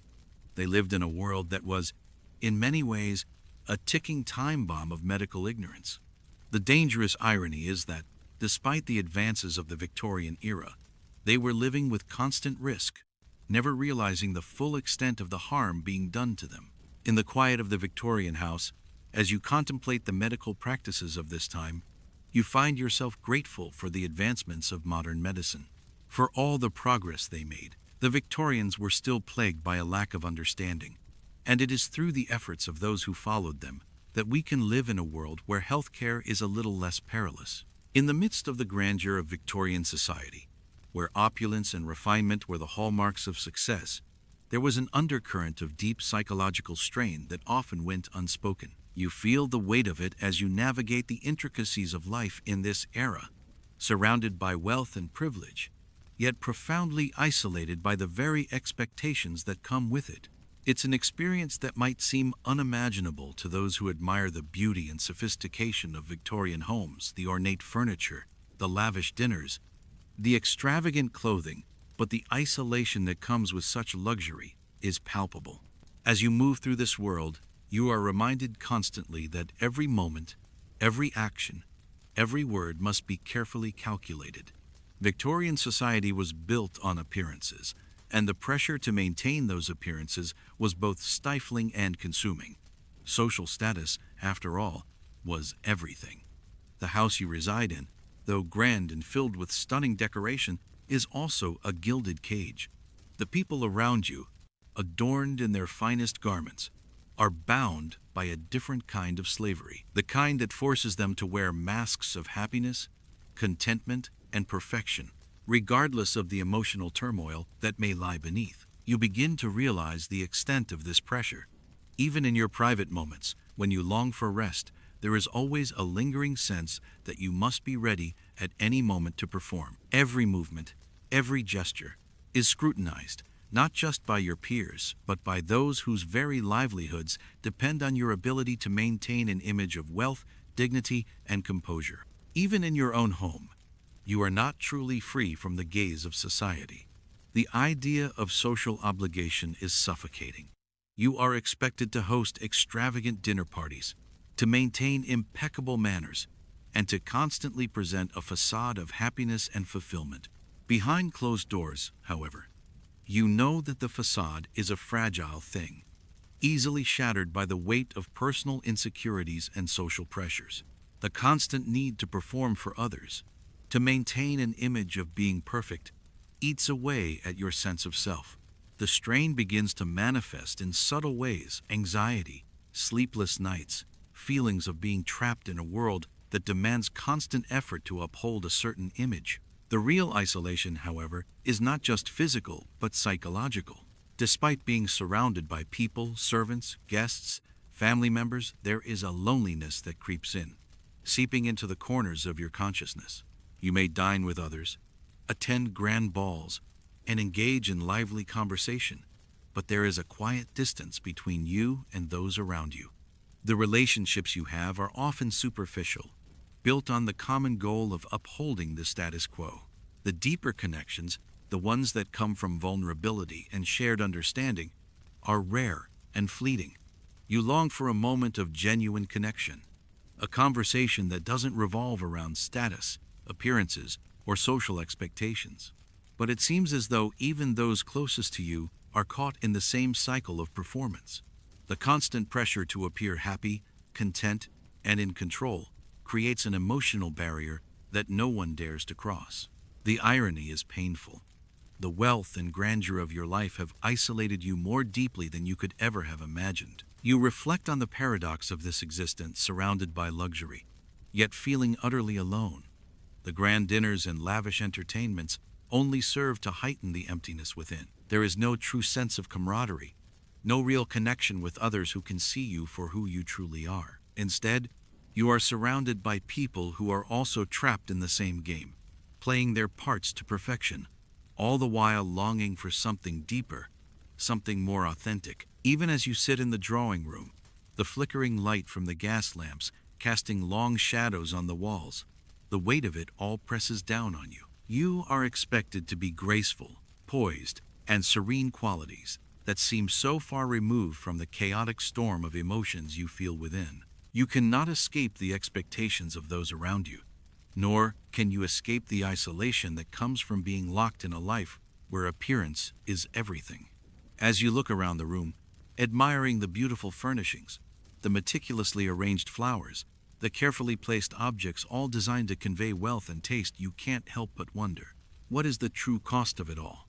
The rich tapestries, the fine china, the polished silver all are meant to signify success, but beneath them, there is a hidden cost. The real wealth is not just in the physical objects that adorn your life, but in the personal toll they take on your mind, your soul, and your sense of identity. The isolation you feel in this beautiful world is not merely physical. It is the loneliness of knowing that your true self is hidden, buried beneath layers of expectation and performance. The wealth around you, though plentiful and dazzling, only serves to deepen this sense of disconnect. It is a loneliness that cannot be eased by the presence of others, for those around you are bound by the same expectations, unable or unwilling to break free from the shackles of social obligation. You are left to ponder the question, is all this grandeur worth it? Does the luxury, the social status, the admiration of others truly bring fulfillment, or does it only increase the distance between you and the things that matter most? In a world where wealth and power are the ultimate goals, the real cost is not measured in money, but in the isolation that comes with the constant pressure to perform, to live up to an image, to wear a mask that hides your true self. As the evening wears on and the sounds of social activity fade into the background, you are left alone with your thoughts. Despite the wealth, despite the beauty of the surroundings, despite the number of people surrounding you, the truth is undeniable. The Victorians, for all their refinement and sophistication, were just as isolated as anyone else. In the end, it is not the grand houses, the fashionable attire, or the lavish dinners that bring true connection or contentment. It is the genuine relationships, the moments of vulnerability, and the freedom to be one's true self that are truly priceless. And so, as the night deepens and the weight of the world settles over you, you cannot help but wonder, how many others in this beautiful, opulent world are suffering in silence, just like you, living in the world of Victorian society, where every gesture, every conversation, every glance was scrutinized. There was an invisible weight pressing down on you. It wasn't just the burden of managing a sprawling estate or maintaining an image of wealth. It was the constant, unrelenting pressure to perform.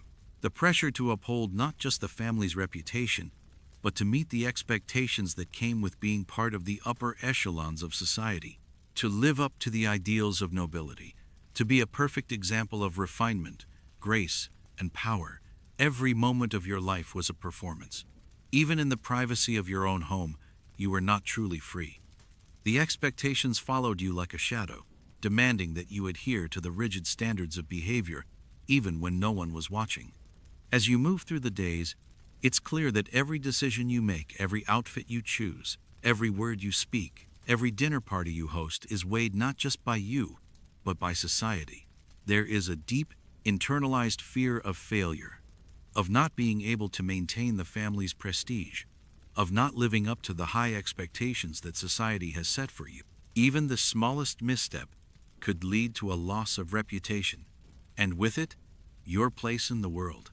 The loss of face, of social standing, could mean the collapse of everything that had been built over generations, years of carefully cultivated alliances, financial success, and political power. It's a suffocating thought that looms over every action. It's not just the fear of failure that weighs you down. It's the isolation that comes with this constant pressure. To fail is to be cast out, not just from the upper circles of society, but from a way of life that has become so ingrained, so essential to your identity. The idea of failure isn't just about losing your wealth or status, it's about losing yourself. Who are you, if not the image you project to the world? The idea that your value is tied to your ability to meet society's expectations, to fit into a mold that was never yours to begin with, becomes more and more overwhelming. You wonder if anyone else feels it, this internal battle, this never-ending anxiety about maintaining an image that doesn't truly reflect who you are. Every move you make must be calculated, deliberate. The need to be seen as perfect, gracious, poised, and above reproach dictates how you present yourself to the world. The simplest of actions becomes a performance. Even your personal emotions, your thoughts, and your opinions must be carefully curated to align with the public image you have built. To show vulnerability is to expose weakness. And in a society that thrives on competition and judgment, vulnerability is something to be hidden, suppressed, ignored. There is no room for mistakes, no space to be human in a world that demands perfection at every turn. This pressure doesn't come only from the world outside your home. Within your own family, there is a constant expectation that you will carry on the legacy, whether it's the maintenance of wealth, the expansion of influence, or the continuation of familial traditions. The patriarch or matriarch of the family expects nothing less than total commitment, total devotion, and total success. There is no room for error. Failure, whether in managing the estate, maintaining political alliances, or securing advantageous marriages for the younger generation, is seen as a reflection of personal inadequacy. And in this world, personal inadequacy is the ultimate sin. You feel it most acutely when you're alone. The silence of your grand estate is not peaceful. It is a reminder of the isolation you face every day. The grand halls, the intricately decorated rooms, the servants quietly going about their duties, all of it reinforces the fact that you are, in essence, alone. Even when surrounded by the bustle of servants and visitors, you are isolated by the invisible boundaries of your social position. The weight of expectations is a constant companion. There is no respite, no opportunity to truly relax or let your guard down.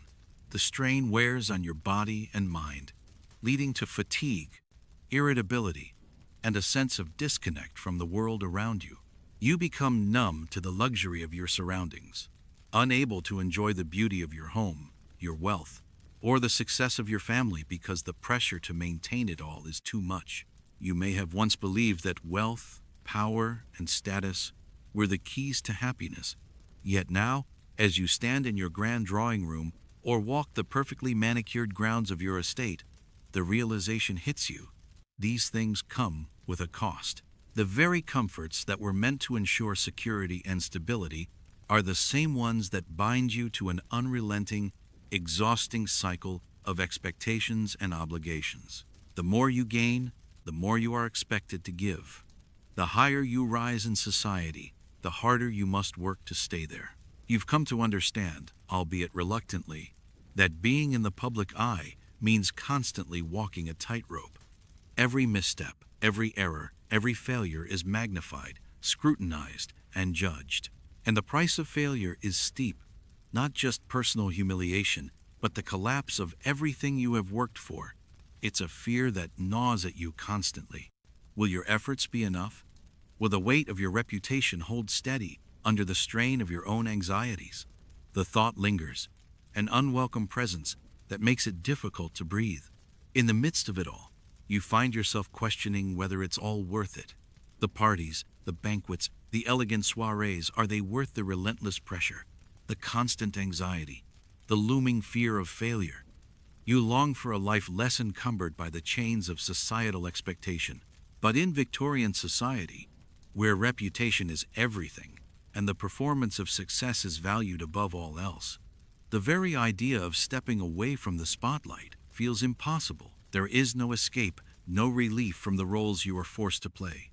The act of living, of being a part of this world, is a continuous performance, and it takes everything you have just to keep up. And so, day after day, you continue the cycle. You uphold the family name. You manage the estate. You attend the social functions. You maintain the facade of perfection. But deep down, you know that the price of this life of constant pressure, is a far higher toll than you ever could have imagined. In the grandiose world of the Victorian upper class, wealth was seen as the epitome of success. It was the measure of status, the benchmark of achievement, and it promised an easy, comfortable life. However, as you experience firsthand, the reality is quite different. The comforts and luxuries that wealth provides come with their own set of burdens, ones that often go unnoticed by those who are outside the walls of these magnificent homes. Surrounded by opulence, you quickly realize that wealth does not automatically grant freedom. It entangles you in a web of expectations, both internal and external. Your morning begins with an opulent yet suffocating routine, filled with rituals of preparation and performance.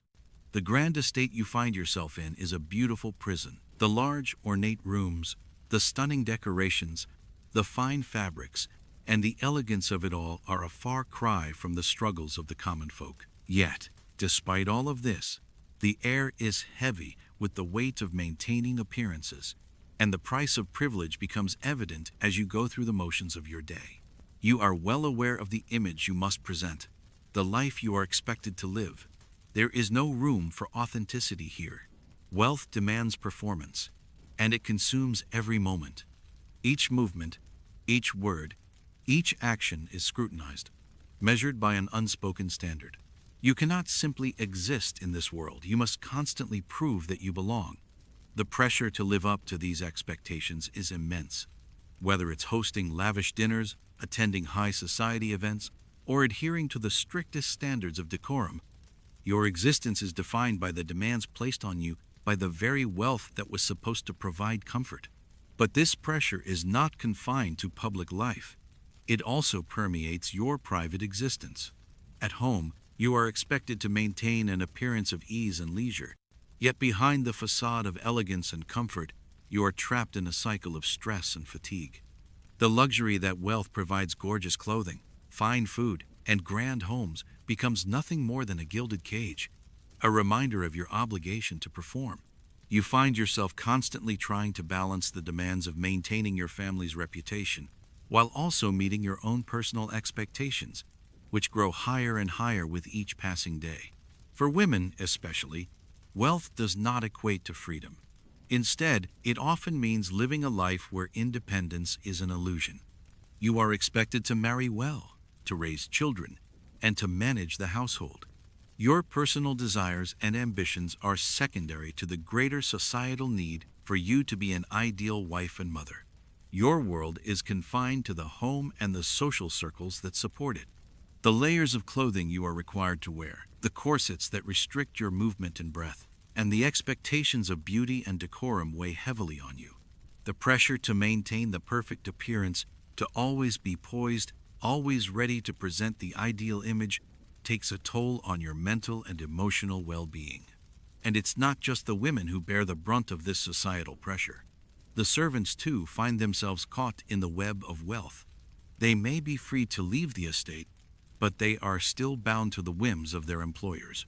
Their lives are dictated by the schedules of their masters, and their sense of self is often defined by their service. They, too, experience the weight of expectation, even if it is from a different vantage point. As you move through the home, you notice the stark contrast between the grand, well-maintained spaces of the family and the servants' quarters.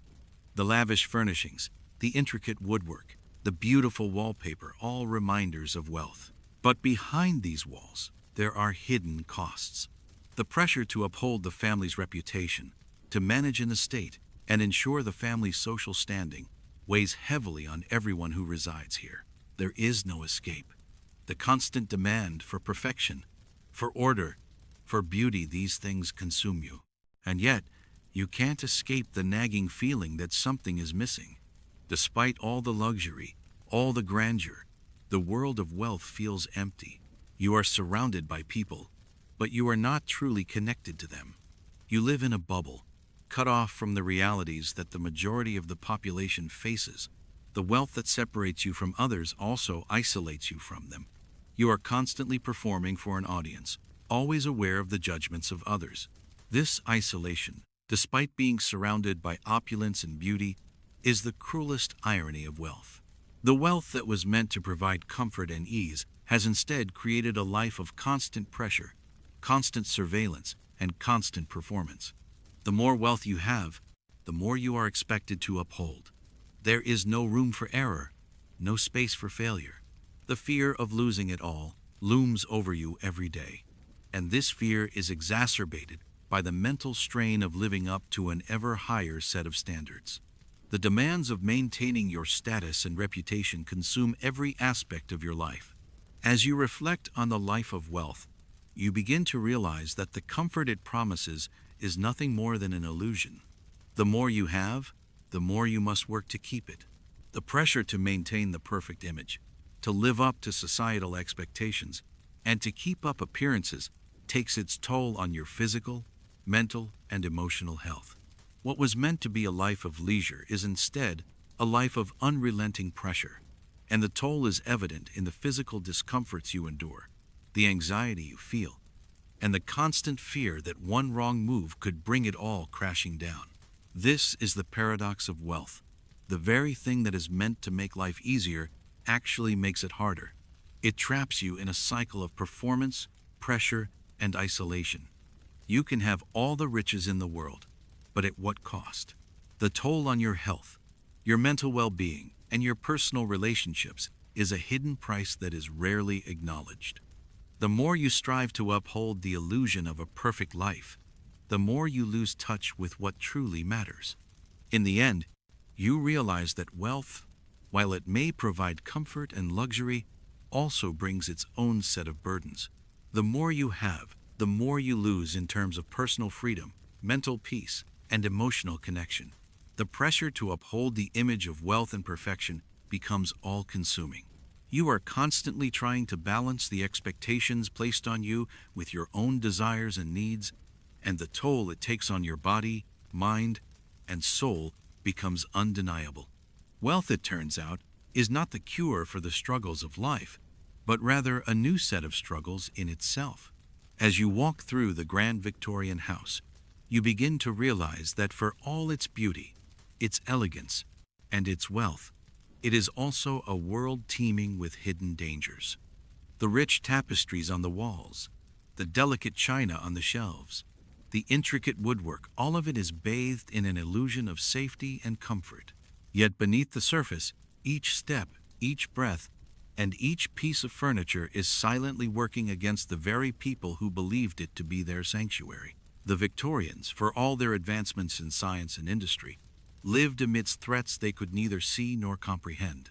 The air in the house is filled with a strange combination of smells: coal dust from the fireplace, beeswax from the candle polish, and something faintly metallic.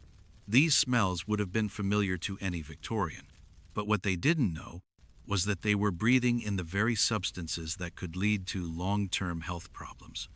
The gas lighting, for example, was one of the marvels of Victorian innovation, replacing the flickering flames of candles with a brighter, steadier light. Yet, while it illuminated the darkness, it also carried with it the risk of gas leaks, explosions, or silent poisoning from carbon monoxide. The beautiful gas lamps that decorated the house could have been an unseen threat lurking in every room. If one of these lamps had developed a fault, it could easily have led to suffocation in the dead of night. The Victorians, however, had no knowledge of the dangers posed by the very light they used to brighten their homes. You continue your walk, your footsteps echoing across the creaky wooden floors. The house seems to whisper of its hidden secrets, the ones that time has long since revealed to modern eyes. You glance up at the walls, at the lush green wallpaper that adorns the rooms, and you are reminded of the toxic chemicals used to create its vibrant color. Arsenic, they called it. The Victorians had no idea that the very wallpaper they admired and proudly displayed could be slowly poisoning them. Arsenic, a deadly poison, was commonly used in paints and dyes during this period, giving the rooms their strikingly beautiful hues. Yet, over time, the toxic fumes would be released into the air, making the very beauty of their homes a silent killer. You wonder how many Victorians, unwittingly breathing in the arsenic dust, suffered from the debilitating effects of this hidden danger: headaches, nausea, and even death, all caused by something as simple as the beauty of a painted wall. As you continue to explore, you realize that the hidden threats are everywhere. The food that sits on the dining table, while seemingly delicious, is often far from safe. The Victorians had no concept of food safety as we know it today. The bread, for example, may have been made with chalk or alum to make it appear whiter and fresher than it actually was. Sausages were often adulterated with fillers, and even the milk, which might seem like a harmless staple, was often contaminated. With no refrigeration and poor sanitation systems, food spoilage was rampant, and the consequences could be dire. Milk, especially, was a source of great concern. It was common for milk to be spoiled or tainted with bacteria, leading to widespread illness, particularly in children. The Victorians, unaware of the risks of foodborne diseases, continued to consume the very substances that could make them sick, trusting in their food sources without question. It's a sobering reminder of how far we've come in terms of food safety and sanitation. As you reflect on the many dangers around you, you begin to realize that, despite their wealth, the Victorians were living in a world full of unseen threats. Their advances in technology, medicine, and industry were impressive for their time, but they lacked the knowledge and safety standards that we take for granted today. The absence of regulation on chemicals, the lack of proper medical understanding, and the absence of public health measures meant that the Victorians were often at the mercy of forces they couldn't control. Modern society, by comparison, has made tremendous strides in protecting people from these very dangers. Today, buildings are constructed with strict safety codes that prevent the use of toxic materials like arsenic and lead. Gas appliances are fitted with safety valves and carbon monoxide detectors, ensuring that the risks of poisoning are minimized. Food is regulated by health standards, ensuring that what we consume is free from harmful additives or contamination. Milk, once a major health hazard, is now pasteurized to eliminate the risk of bacterial infection. We have stringent regulations that govern everything from the food we eat, to the air we breathe, to the clothes we wear. The technological advances of the Victorians, impressive as they were, have been far surpassed by modern safety protocols that have dramatically reduced the risks they faced. Yet, for all the progress we've made, there is something strangely humbling about the Victorians' experience. They were, after all, doing the best they could with the knowledge they had. Despite their ignorance of the dangers that surrounded them, they persevered. And in doing so, they helped pave the way for the modern safety standards we now take for granted. Their suffering was not in vain, as it led to the scientific and regulatory advancements that have made our world a safer place. As you sit back and think about the Victorians' hidden dangers, you can't help but feel a deep sense of gratitude for the safety measures we now have in place. The arsenic in the wallpaper, the lead in the paint, the dangers of gaslighting and contaminated food, they all seem like distant relics of a past we've left behind. Yet it wasn't that long ago that these were everyday risks for the Victorians. Their resilience in the face of danger is a testament to the human spirit's ability to adapt and survive, even in the most hazardous of circumstances. While the beauty of their homes and the grandeur of their lives may seem idyllic, it's the hidden dangers, the silent poisons, the deadly chemicals, the toxic air that tell the true story of life in the Victorian era. In the end, despite all the wealth and technological advancements, they lived in a world full of invisible threats that modern society has long since eradicated. This reflection serves as a reminder that the world we live in today is far safer than it once was. We may not be aware of all the dangers that still lurk in our environment, but thanks to the lessons learned from the past, we are better equipped to face them. The Victorians, in their ignorance, unknowingly contributed to the foundation of the safety standards we now rely on. So, as you walk through this grand Victorian house and reflect on the dangers hidden within its walls, you can't help but feel a sense of gratitude for the advancements that have come, since advancements that continue to protect us from the unseen threats that once surrounded the wealthy and the poor alike. After spending a day in a Victorian house, it's hard not to reflect on the true cost of wealth. It's easy to be drawn in by the grandeur, the intricately designed furniture, the elaborate decor, the luxurious fabrics, and the polished silverware. On the surface, it all seems like the epitome of comfort and status. But as the day unfolds, you begin to uncover the layers of danger that lurk beneath these apparent comforts. For all the wealth and beauty of the Victorian era, their lives were constantly intertwined with hidden threats. The same walls that housed delicate works of art also concealed arsenic-laced wallpaper.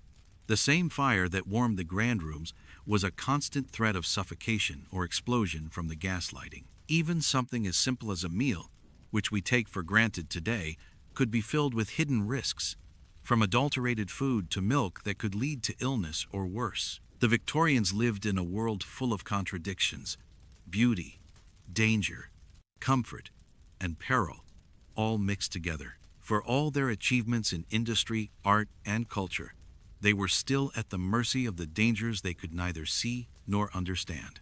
Wealth and luxury didn't shield them from the hidden risks they lived amidst them. They were surrounded by the poisons of progress technologies and advancements that had yet to reveal their darker side. It's a sobering thought, especially when we consider how many of those same dangers went unnoticed or were simply accepted as part of daily life. Now, as you sit back and reflect on the world around you, it becomes clear how far we've come. There are things we take for granted every day: safe food, clean drinking water, sanitary conditions, sturdy buildings, fire safety regulations, and medical advancements that the Victorians could only dream of.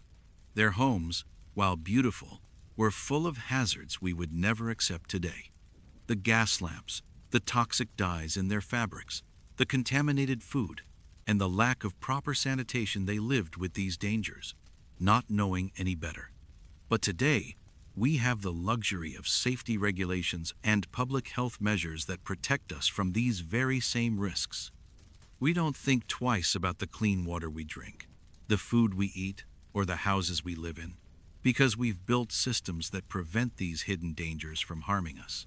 It's easy to overlook how much modern society has evolved.